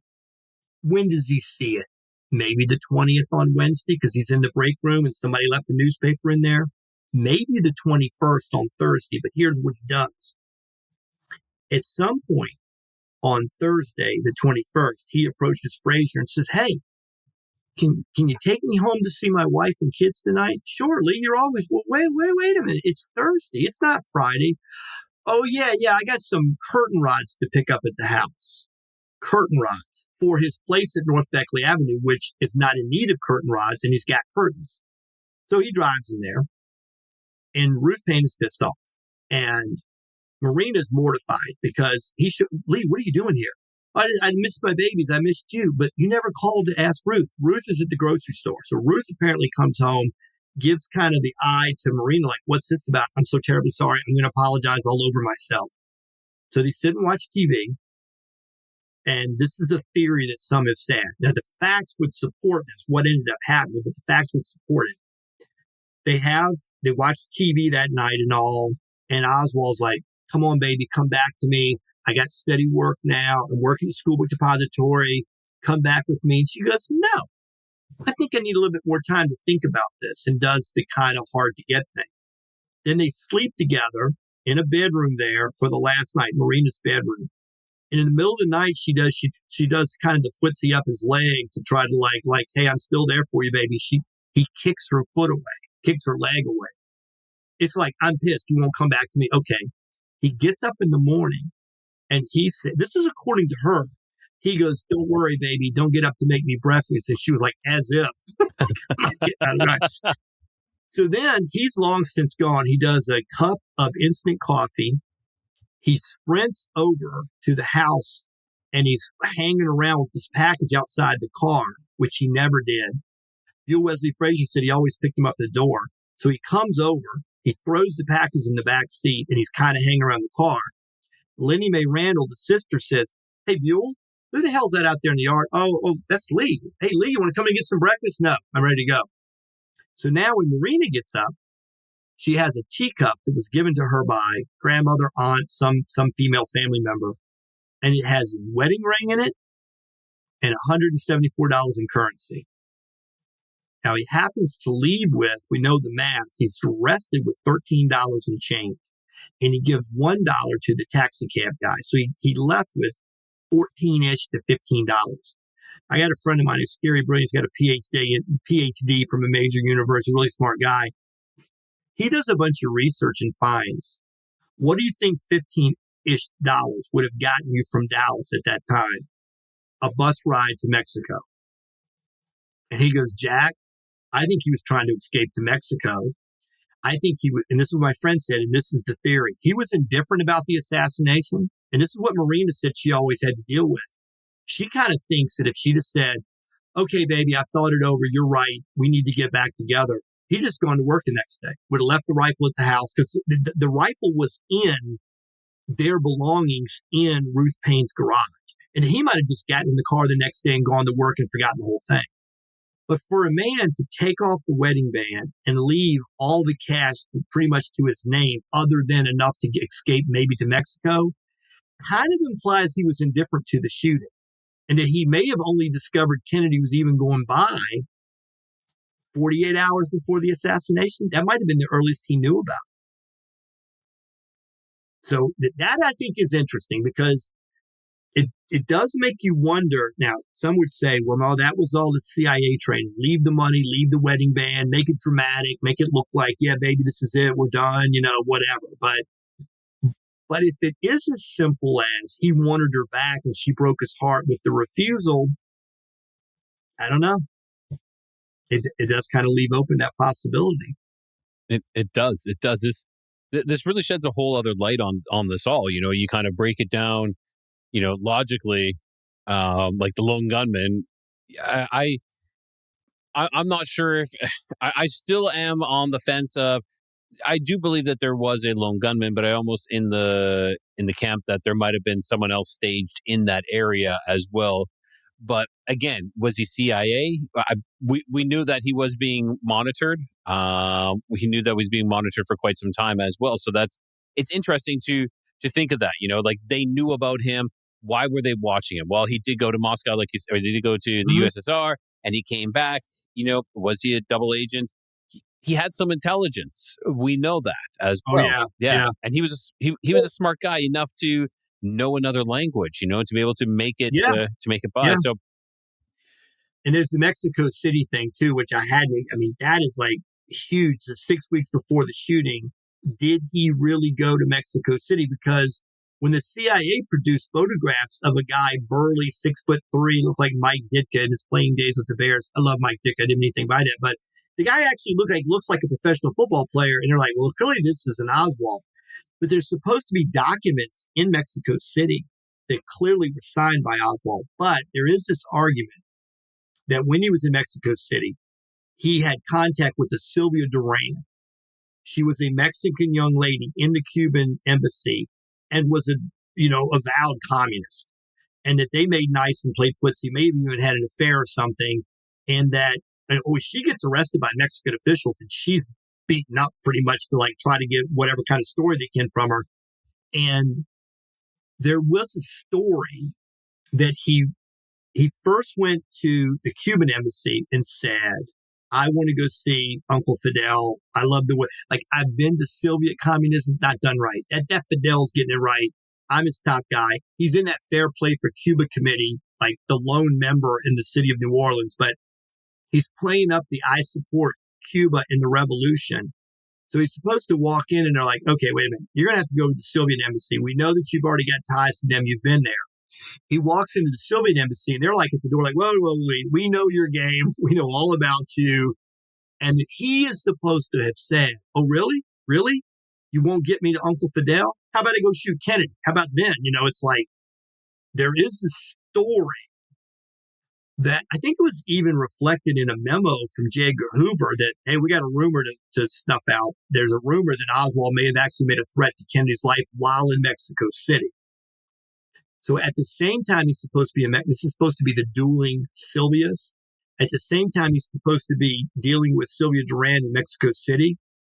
A Sylvia Odio, who was from a prominent Cuban family, and they escaped during the revolution. She's in Dallas, and she swears that on the day of the shooting and they arrest Oswald, she's screaming to her sister, that's the guy that came by with two Latin American guys. And they're like, this is our crazy friend, Leon.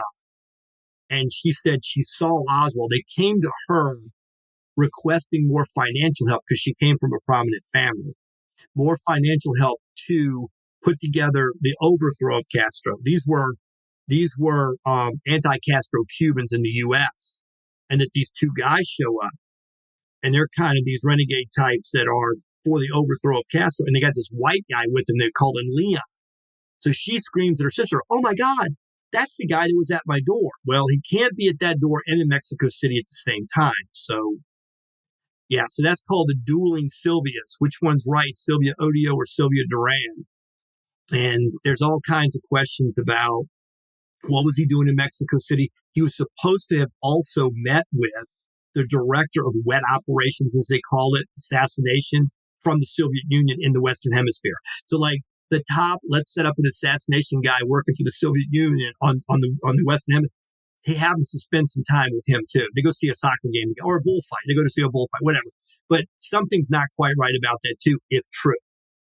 So all of this is very, very scary, but all of it added together too just leaves us wondering, we're still wondering. Yeah, I was supposed to say we're still scratching our head even more, like what were his intentions? Where is it to impress the Cubans? Yeah, to impress the Cubans so he can go there.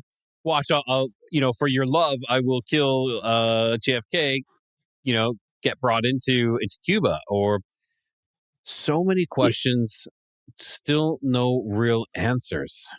No, and there are the two things. The other thing, when I opened up about the two churches, there is the other thing too. Gary Hart said this. I actually said in my thesis, it's one of the smartest things he ever said. Some arguably would say maybe it's the only thing he ever said smart. But in the 70s, when they're putting together the House Select Committee, he said there are really two tracks to the assassination: how it happened and the whodunit. And that's why I say, as a teenager, believing all the it couldn't have happened that way, is I slowly got out of not only could it not have, or could it have happened that way, it most likely did happen that way, single shooter Oswald. So once I got past that, that's the first stage I usually have, and this is all good natured. I love her. I mean, I'm never out here to fight anybody or try to put anybody down for their beliefs, because it's all about discussion and discourse, it's to have these conversations. That's the most important thing. I find that's one of the biggest issues that we have in the world, where people just don't even talk anymore. And we need to have that respectable conversation where we present our ideas and, see if it floats. But again, I mean, really, I told you, and I remember Joe Rogan supposedly famously said, "Just never read the comments. You'll lose your mind. Just, disregard. If you're in this business, don't read the comments." Yes. And I think that's some truth to that. But one of them, I couldn't help myself. I did a show like this with a gentleman like you. And I was doing a show in the Canadian, and I'm looking at the comments like, oh, he's a CIA plant. He's a psyop. He's barking for the government. I'm like, man, if you knew who the hell I really was, you would know that's not true. Well, I heard, it kind of slipped. You said libertarian, and I was like, okay. Oh yeah. No, I am very much that completely about being a libertarian. Yeah. Well, when I really studied, the Ayn Rand, and I think the most important political document I ever read was Frederick Bastiat, The Law. Once I saw, it's a very narrow thing that collective force should be, and that's protect individual rights. So believe me, I'm the crazy way out there libertarian. You do what you want. Don't tax me for it. Don't tell me I have to believe in something that you have something going on in your head. Then I'm fine. I'm fine. Believe me, I'm the easiest person to get along with it. So I don't believe government. And believe me, I got some years on you. After a while, you're like, I can't believe some of the stuff that must have blatantly happened right in front of us. Oh yeah. And there's some biggies. There's some biggies, right? And this might. I've been seeing a lot of that myself as well. You see a lot of stuff being pulled in front of you, but it doesn't mean that it always is being pulled. What you're saying is, yeah, the government's shady and they're lying to us and they're doing a lot of crap on us, but it doesn't mean everything is a conspiracy. Right.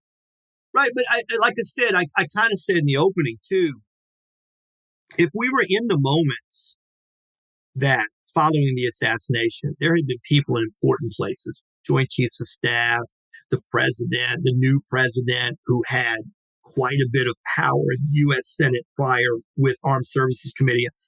All the connected people, J. Edgar Hoover, whatever, Allen Dulles, all those people, as sinister as they may have been in certain areas, if they were trying to avert World War III, I get it.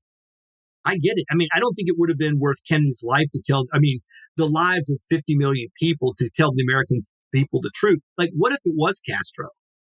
And there's a great book I think everyone should read. Philip Sheehan wrote a book, Cruel and Shocking Act. I think that's the title of it. It came from the wording of the opening of the Warren Commission.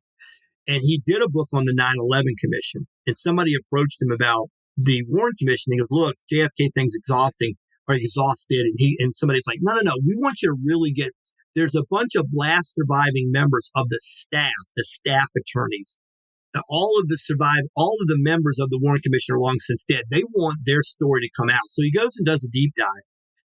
And there was an interesting point at the very beginning of the book where Earl Warren must have been the sweet guy. He's a World War I veteran. He's the governor of California during World War II.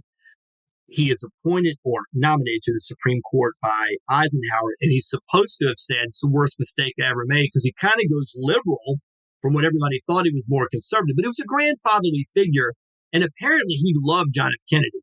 A matter of fact, he kept the autopsy photographs away from the rest of the commission because when he saw the headshot or the head wound, he didn't sleep for a week. He said he was totally disturbed and wouldn't let anybody else see it.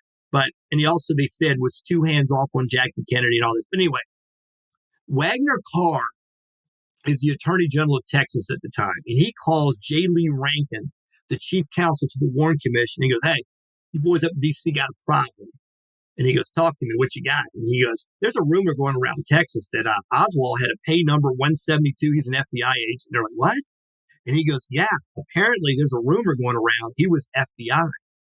So he goes to Warren and he goes, okay, well, I'll call all the boys together. So he has an emergency meeting. This is kind of priceless. He has an emergency meeting of the Warren Commission. They're sitting around and he goes, oh, it's come to our attention that So tell you what I'm going to do. I'm going to call J. Edgar Hoover up. I'm going to have him come over and put him under oath, and I'm going to ask him what he knows about Oswald. And they said that Allen Dulles slapped the table, and he goes, ain't no point in doing that. And Earl Warren's like, I'm sorry, what's that? And he goes, he's not going to tell you the truth. And Warren is like, no, you don't get it. I'm the Chief Justice, and I'm the head of this commission, okay? So I'm going to call. He goes, if he's a good agent, he's going to lie to you. Allen Dulles says this in the meeting. And he goes, I know I would. If you started pressing me about the CIA, I'd damn sure lie for the agency. So Allen Dulles, the fired director of the CIA, fired by Jack Kennedy, is telling the Chief Justice of the Supreme Court that if he calls the FBI director, he's most likely going to lie because I know damn well I would. And Warren's like, maybe you didn't understand what I'm saying. I'm me, and I'm going to call him. Yes, exactly. And it's like he's totally naive to that. Like he has no idea that agency people would lie. So I always found it fascinating that he was on the Warren Commission and that, of course, Gerald Ford, like I said earlier, was on the Warren Commission. And another thing I saw an historian say the other day I thought was fascinating. You saw the movie JFK? No, I have not, actually. Okay. All right. Well, there is a famous assassinated governor and political figure in Louisiana history, Huey Long. And he had a son, Russell Long, who was a U.S. senator. So in the movie JFK, Walter Matthau plays Russell Long. And famously, Jim Garrison, played by Kevin Costner, he's the matinee idol of the time. He's the most famous actor of the time. Jim Garrison, this district attorney, dove into the assassination because he found a connection to Oswald in New Orleans, and then was told by the FBI after he arrested David Ferry, who apparently may have had some kind of nefarious tie to Oswald, there's nothing to see here, and he drops it. So he's on a plane, supposedly in 1966, and they're flying beside each other, and they're looking down at Dallas. I'm looking down at D.C. as they're landing in D.C., and Russell Long says, Walter Matthau playing him, he says, nothing's been the same since Kennedy got shot. Or no, I'm sorry, Garrison says it. He goes, don't even get me started on that. That Warren Commission was a bunch of bullshit. So Russell Long says that. So he says that. And then that gets Garrison, according to the movie, in his story, Heritage of Stone, a book he wrote, and On the Trail of the Assassins, he says that I was inspired by Russell Long to get back into the Kennedy assassination and the New Orleans connection. I never thought about what I'm getting ready to tell you. One of the people on the Warren Commission was a member of the House of Representatives, Hale Boggs. Hale Boggs' daughter was Cokie Roberts from TV, from ABC. She passed away here a few years ago. I used to see her at the National Archives all the time when I was in D.C. She was always in the archives. But anyway, I'm sure she's a nice lady, but I used to see her in there. I remember the first time I was like, that's Cokie Roberts. But anyway, she worked for ABC, and her dad was Hale Boggs. You know how Hale Boggs died? In a plane crash in Alaska, never discovered the plane, bodies, nothing. He was on the Warren Commission. So I heard this historian saying, here's the skinny on something that no one's ever thought about, but I got from inside poop. Russell Long took the hit for Hale Boggs. Hale Boggs was on the Warren Commission, and this historian was saying Hale Boggs called Jim Garrison and said, I'm on the Warren Commission. Jimmy, this is all bullshit. You need to dive back into New Orleans. They'll kill me if they found out I told you this. This is what this historian was saying. And then it was Russell Long said, hell, I'll take the hit. I'll take it. I'll say I was the one that tried to push you back into the investigation. And when she said that, I'm like, that makes a lot of sense. That it was Boggs who had the inside poop on whatever he thought were questions about the Warren Commission's findings, who knew Garrison from his background in Louisiana, but I'm afraid, in law, hell, I'll take it. I'll say it was me. Then Boggs, a couple of years after Clay Shaw, who was charged by Garrison, was found not guilty, dies in a mysterious plane crash. Yeah, it's kind of interesting, right? It's very interesting, actually. That really kind of. And I don't know. It muddies the waters even more. It's just kind of like you're sitting there again. You're like, okay, what? Yeah, well, he was definitely on the Warren Commission. They're both from Louisiana, and again, I never heard that, but when I thought it through, it's plausible for sure, and it's very plausible. Russell Long was of the personality. I don't know him, but of what I saw of him, he would have been that kind of guy. Yeah, I'll take the hit. Yeah, say I said it, and that would have been to protect Boggs, but maybe it wasn't enough to protect him. Because he still goes down to plane crash. Mysteriously, yeah. Mysteriously, now, I don't think they ever found the plane or any discovery of the wreckage at all. And I don't know what kind of mission he was on flying near Alaska or in Alaska, but that's another one. So there's still plenty around the edges. There's a lot. There is a lot still around the edges, Jack. Yeah. It's I think you kind of cleared some things up. But also, we're still left with a lot of questions as well. Oh, sure. Sure. That's the way it always seems to go with a lot of these things. We fast forward the last 15 months. Even the last few years, I was never really settled about what the hell ever happened in Las Vegas. That was like largest mass shooting in American history, and two 2 days later, it's not even on the page of the news. I mean, that's kind of mysterious. Butler makes no sense to me last summer. And the internet is full of Charlie Kirk stories and what the hell really happened there. Yep. And it's kind of like the same kind of thing we see over and over. Over and over. And things don't add up on a lot of these. None of them. There's a lot more questions in what you're supposed to be finding for these, the narrative that were presented. It doesn't add up. Yeah, it makes me wonder too, like when I brought up the point about why would you have the shooter, like the Sirhan, he had an 8 back to Bobby Kennedy's assassination. Bobby Kennedy Jr.'s dad shot June in 1968. The firearm that Sirhan had, he's like 5'6" and 127 pounds. He's got this 8-shot 22 revolver. It's a revolver, but it has, 8 chambers. And there's like 11 shots accounted for. Like there's bullets everywhere. And many of these witnesses say, so when Bobby Kennedy was running with Rayford Johnson, who was a decathlon winner, and Rosie Greer, who was a 6'5", 300 and some odd defensive lineman for the originally New York Giants and then the Rams, he said he'd never felt a human being in such a struggle. So Rosie, 6'5", 300, is trying to take the firearm away from Sirhan, 5'5", 127 pounds, and he can't get the gun out of his hands. And he goes, the guy's like in a trance, and he has like superhuman strength. And then after the shooting, and this is what the witnesses say, he never got behind Bobby Kennedy. The fatal shot to Bobby Kennedy is behind the right ear, entrance back here. And all these witnesses say Sirhan kind of works himself through the crowd, bang, bang, bang, towards Bobby Kennedy, but never gets behind him. Fatal shot comes from behind. He also takes one in the back from behind and the headshot from behind. And then you're left like, okay, we're doing the math. And after the Sirhan trial, and it was on many appeals and all this kind of, I think even Bobby Kennedy Jr., now with the Health and Human Services, I believe in contacts with Sirhan. Hell, I'm doing this in front of a microphone, but I'm pretty sure he was pretty convinced that it wasn't Sirhan.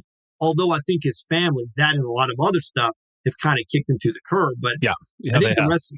Yeah, they have. I mean, it's a lot of strange stuff going on with that to me because I don't know. The Kennedy family has a lot of strange, bizarre things happening to it as well. Yes, they do. Yes, they do. And some would say that's karma, and some would say a lot of things because there's a lot going on there. And if you play with the mob and then you screw with the mob, and then Jack Kennedy is known to have had 30 plus extramarital affairs in the time he was in the White House, including the intern that came out that was 19 that lost her virginity to him in Jackie's bedroom. Okay, that's kind of risky behavior.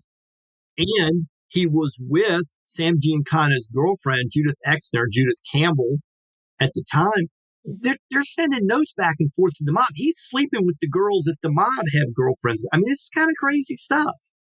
So that's another whole theory is the mob angle. And, there's some stuff going on there that it's kind of hard to unsee.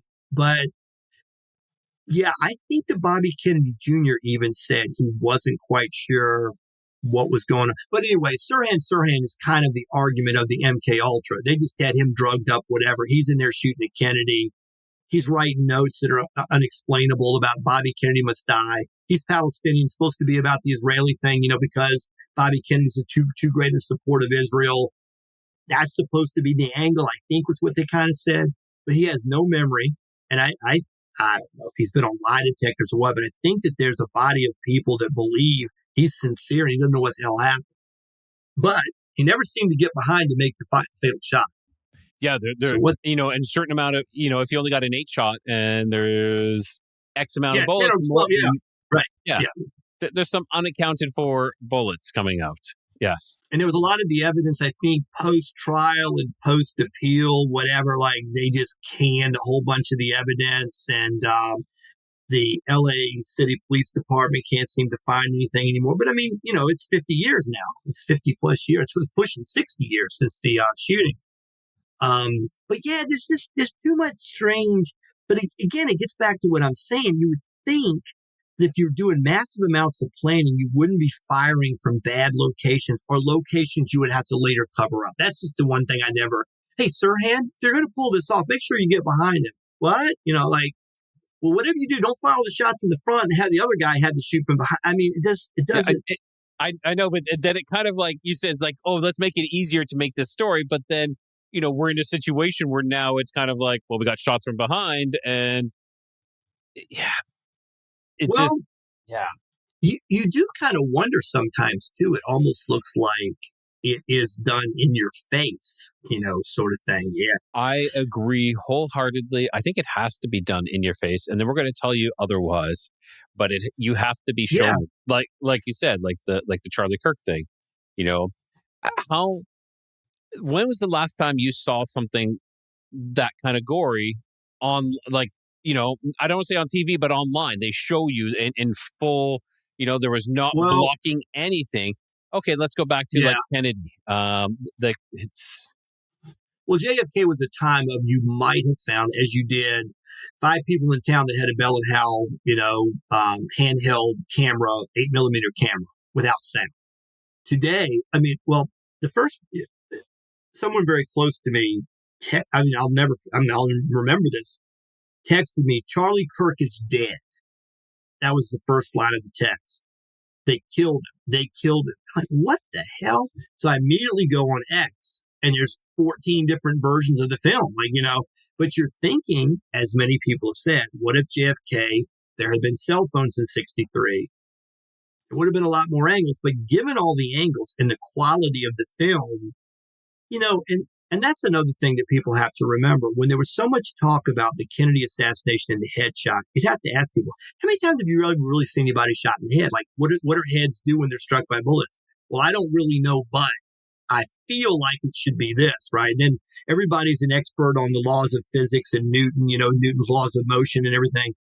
But I will say, one thing you saw in the Kirk shooting that's very much used as an explanation with Kennedy is that there was a Dr. James Latimer or John Latimer that came out with a book, and he discussed, if you look closely, Kennedy was, and this is another point of the shooting, Kennedy didn't grab his throat. His fists were balled, and he was in this splayed elbow position. And the doctor went on to say that there was a physician named Thorburn that in 1899 discovered that he worked on like children that fell out of a tree and had massive spinal injury.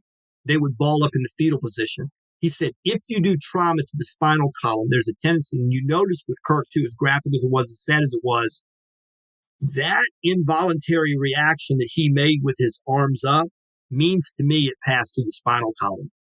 Guessing that because that is, so if you look at the Kennedy film, he never grabs his throat. It's balled fist. And as Jackie begins to pull the one elbow towards her, his other comes down with it. What's the wiring on that? I'm not quite sure. But I saw a video a few years ago of Pepper Jenkins, who's long since passed. He was one of the physicians attempting to save Kennedy's life. And his daughter does this thing on YouTube. I want you to see the medical seminar he did, and he was at, and he got very emotional during it, talking about what he saw. And he said, for those of you that think that the headshot suggests to you a shot from the front, I'm going to tell you, his body made, based upon what I saw, exactly the reaction I think it would have. Because what you people don't know is he was wearing a back brace from his sternum all the way down to his rear end. He had 6-inch ace bandages intertwined or figured 8 through his groin area around his thighs to hold a back brace. He goes, he couldn't have gone forward in the car. There's no way he could have gone forward. So that first shot was probably somewhat of a paralyzing shot too.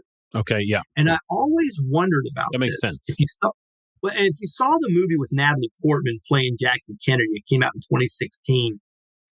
She spent hours. They said that she would talk about the gore of the assassination with anyone that would listen. It was kind of like an unsettling thing, especially for Bobby Kennedy, because she was like, oh my gosh, and you wouldn't believe what I saw next kind of thing. And it was probably shock, but she sat with Theodore White, this writer, and they depicted in the movie, and it's from the transcripts or the recordings that were made of this discussion about the assassination and everything Jackie. in her relationship with John Kennedy. And I always wondered how much of a horror it was for her to live with the fact if she just pulled him down after the first shot, he would survive. But instead, she kind of looked into his eyes like, what's happening to you? Headshot, done, lights out. But she had all this time, when I say all this time, maybe 3 seconds, but her first reaction wasn't to pull him down. And you wonder how much of it was the potential that she thought just in a moment, like, well, wouldn't it be awfully embarrassing to John, who has a political career, if he's just like, oh, I heard a shot, I'm faking this or whatever, or she overestimates the gravity of it and pulls him down and embarrasses him. So she's like, let me make sure what's happening. Headshot, she says. So she talked to Theodore White about that. She said, when I heard the sound, I looked at Jack. He had this quizzical look on his face. His arms were up, and I'm like, what's happening to you? Bang, headshot. And she goes, why didn't I just pull him down? She says this to this writer. Every night I have nightmares. All I had to do was pull him down. But she could have only pulled him, according to Jenkins, like towards him. There was no going forward. So he said when his head was struck, there is a reverse jet effect theory, which I absolutely believe in. All the brain matter went up and out of the front of his head. And then there's a slight bit of movement forward, and then he goes rearward and backward. And I think that was just being in the brace. And it just makes perfect sense to me. But that's, again, still fought, still argued over if the headshot's from the front, and I don't believe it is. But, so the single bullet theory works for me. The headshot works for me. But I'm all for it, brother. Bring me the receipts on Oswald being this, that, or the other. I'm all for it because I think he probably was. I think you bring forward a great argument about it being single bullet and Oswald. I do believe Oswald had more connections, but we don't really know. We truly don't know. Yeah, maybe he did have connections, but maybe he still was acting alone, trying to impress someone, or there was maybe an ulterior motive. But it almost sounds like when you're talking about Jack Ruby as well, it was just this perfect timing. Like I'm just going to walk into the police, just walk through the garage, and there's no one there because this police officer is directing traffic just right at this perfect timing. Sometimes coincidences happen. It doesn't have. It is just a coincidence on how these things happen. It's just happen chance. Right. But I do believe strongly in a lot of conspiracies. Well, I didn't want to say conspiracy truths. I do believe there's a lot of things out there. I do believe we're being deceived by our government, but sometimes it's not always a conspiracy. Well, and in fairness to the term, the actual term conspiracy theorist was a 1964 invention of the Central Intelligence Agency. They're like, we got all these Kennedy nuts out there questioning the narrative, so they came up with a theory. And it is this disparaging remark, like you say somebody's a conspiracy theorist. Well, conspiracies do exist.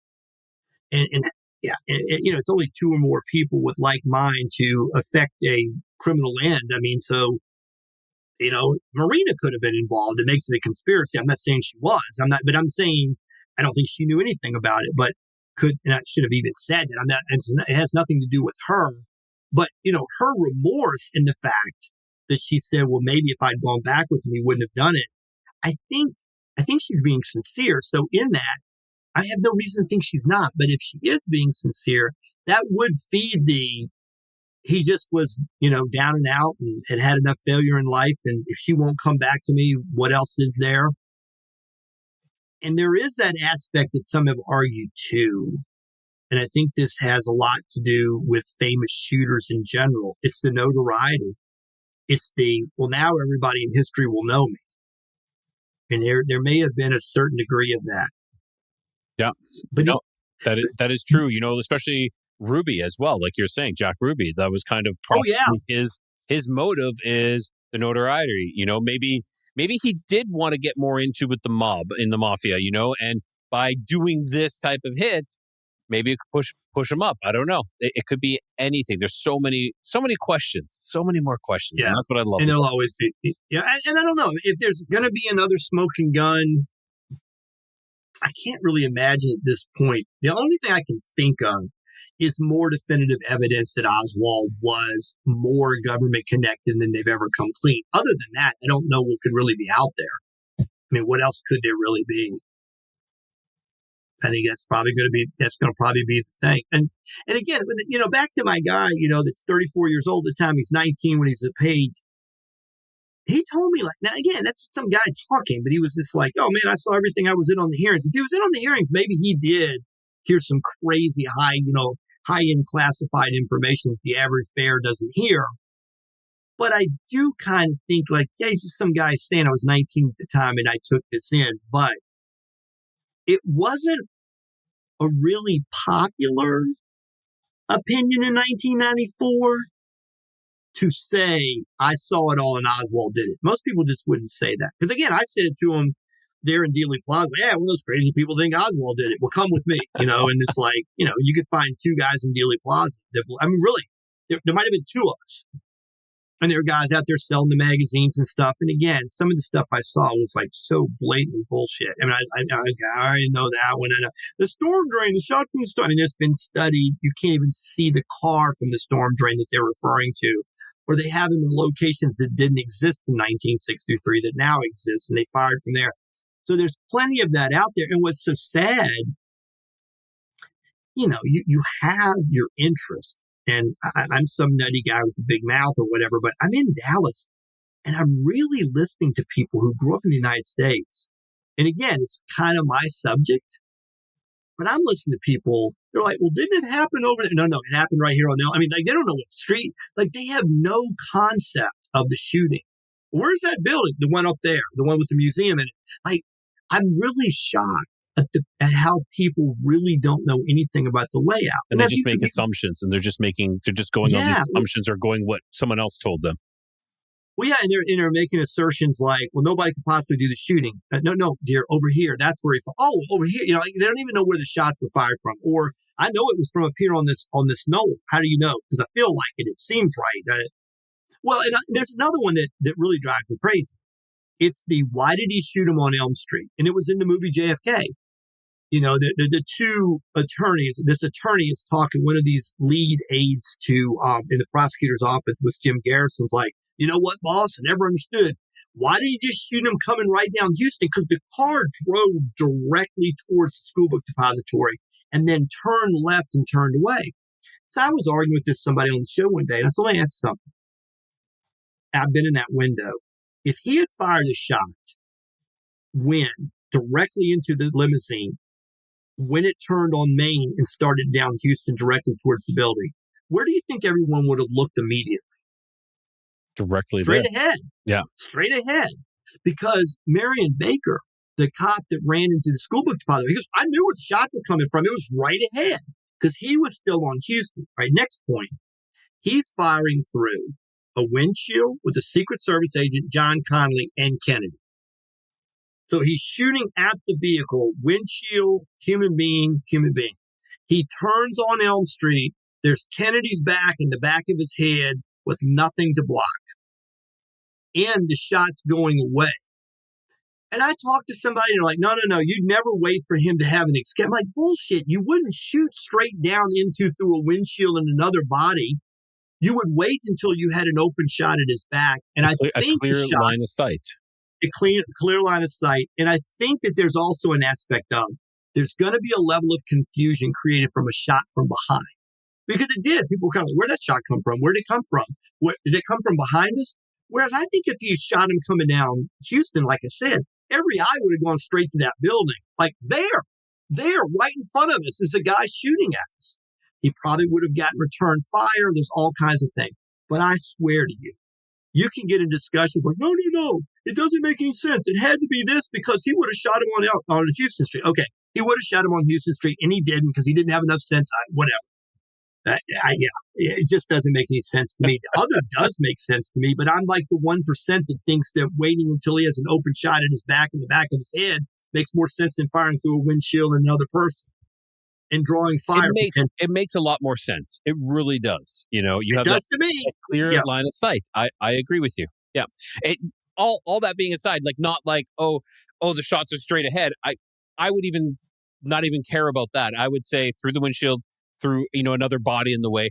That is, you don't want to take that chance. You want to, you're trying to see if you get a clear line of sight, and that is not a clear line of sight, especially for a military man who has a target. Well, and Oswald wouldn't be expected to anticipate this or think through this, but what Marion Baker said drew his attention is he heard the pop. The officer who's back on Houston, Kennedy, of course, has already turned on Elm. He's gone that way. So he's coming straight towards the school book depository. He said at the moment of the first shot, the sound drew his attention, and then he looked up and all these birds were flying off the building. So all these pigeons took off the building. They were on ledges or on the roof. He's like, I see all this flight of birds, and I'm like, something just happened in front of me. And that's when he knew the shooter was in front. Now, again, if you're going down Elm Street, you're not looking for birds behind you leaving buildings or anything. Nothing draws your attention to the source of the shot the same way. Yeah, I agree. Again, it just makes sense to me that you do not want to make that shot where you're going to draw attention and get looked at and get shot at, probably. No, for sure. Jack, I want to thank you so much for spending the time here. This was insightful. A long time. Yes, it was. I don't mind. This was great. I thoroughly appreciate this because, you can tell you've really put a lot of time and effort and thought into this and research, and I respect that completely. So I want to thank you again, Jack. That was fantastic. And, can you give a shout out again to your podcast and where everybody can find you as well? So I am More to Consider, and it's Moore because that's my last name. So that's the little thing that my producer, Laura, who's wonderful. She's the greatest person on earth. So Laura put this together, and we've been working together on this for several months. MoreToConsider.com is where you can find all the places I go. A lot of YouTube, Rumble, and on X as well. So I've enjoyed it because I've met a lot of neat people like you. This is really, I really have enjoyed this. You've been wonderful. Yeah, and I've met a lot of people. I love to meet people from around the world and different backgrounds and things like that. And a lot of people, are drawn to this. It's an interesting topic. It really is. And what is so More to Consider, what are you talking about in your shows? Are you talking, I know you do talk about the JFK, but I think it's kind of like a mixed bag almost in a way. Yeah, and I didn't know how this was going to play out. I got a buddy of mine. We've been doing a lot of shows together. And we met doing talk radio. We had a kind of a mentor talk radio guy that's still in talk radio. He's a Vietnam vet, Marine. Love this guy. And I met him one time out when he was doing a remote. And so I met this friend of mine and I said, here's the experience I want. It's a barbershop. If you've ever been to a barbershop, if you're in that environment, you get a bunch of guys together. Now, clearly I've had some female friends like, well, you're not female friendly on that. I'm like, well, they can listen to stories of football and baseball. So I've had a lot of baseball people on. I've been really blessed to work with a lot of kids that have played in the big leagues and different levels of professional baseball, coaching in college. I've had some really interesting contacts from sports. I am a lawyer, so we do some shows sometimes on politics and law and just how when things happen in court, just how rogue judges go and they don't follow the law and you don't ever really know. Oh, yeah. I was telling war stories the other day about you never know what judges are going to do. So we do talk about some legal issues, but we've been talking about politics. But I got to tell you, like you were kind of saying, we've reached a point where, there's an old saw about 30 years ago. We were arguing between 36 and 39% tax rates. It was like how much government. Now we're talking about aspects of reality. It's like questions of, no, I need you to believe this. Well, I don't really believe that. Then you should die. Or, it's like, okay, well, that's beyond my. Yes. Yeah. I agree. I agree completely. So Jack, it sounds extremely interesting, your show, So if anybody is listening or watching, go check out More to Consider. I think, you're very well spoken as well. Like you said, you got some history in talk radio. So I think your show is going to do very well. I appreciate that, brother. I really do. And I enjoyed being here. Awesome. Thanks, Jack, so much. I appreciate that. God bless you, man. Appreciate it. You too. All right, everyone. That was Jack Moore from More to Consider. And he really brings more to consider in this topic. Not everything is a conspiracy. Sometimes it is exactly like it's laid out. And that seems to be more and more the truth as they keep dropping more and more of these files from the JFK. We get a lot more information and it sheds a lot more light. Though there could be more to Oswald than meets the eye, which is something, I'm always open to consider that as well. And I hope you guys enjoyed the show. Make sure you check out Jack's show. And if you like this, hit that like, hit that subscribe, leave a comment. Tell me what you think about the JFK assassination, and let's go from there. And, like I always say, keep your curiosity wandering, keep the light lit, and always find your way home.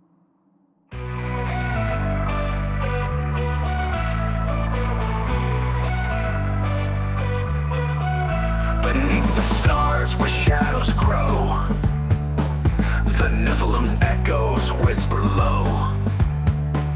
Bigfoot roams through the forest deep, and Dogman prowls where the brave won't sleep. Across lost history we wonder why, seeking the truth that time tried to hide. Keep your curiosities wandering and the light lit, through the darkness don't ever quit. In the Codex, the mysteries come, and always find your way back home.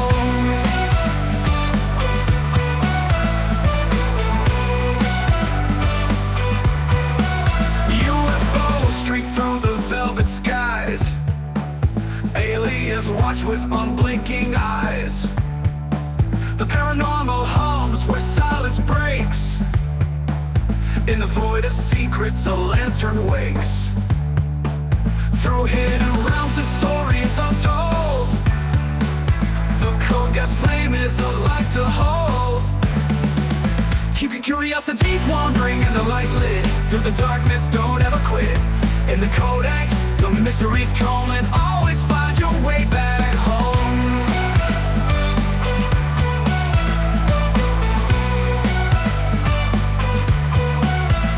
UFOs streak through the velvet skies, aliens watch with unblinking eyes. The paranormal hums where silence breaks, in the void of secrets a lantern wakes. Through hidden realms and stories untold, the Codex flame is a light to hold. Keep your curiosities wandering and the light lit, through the darkness don't ever quit. In the Codex, the mysteries come, and always find your way back home.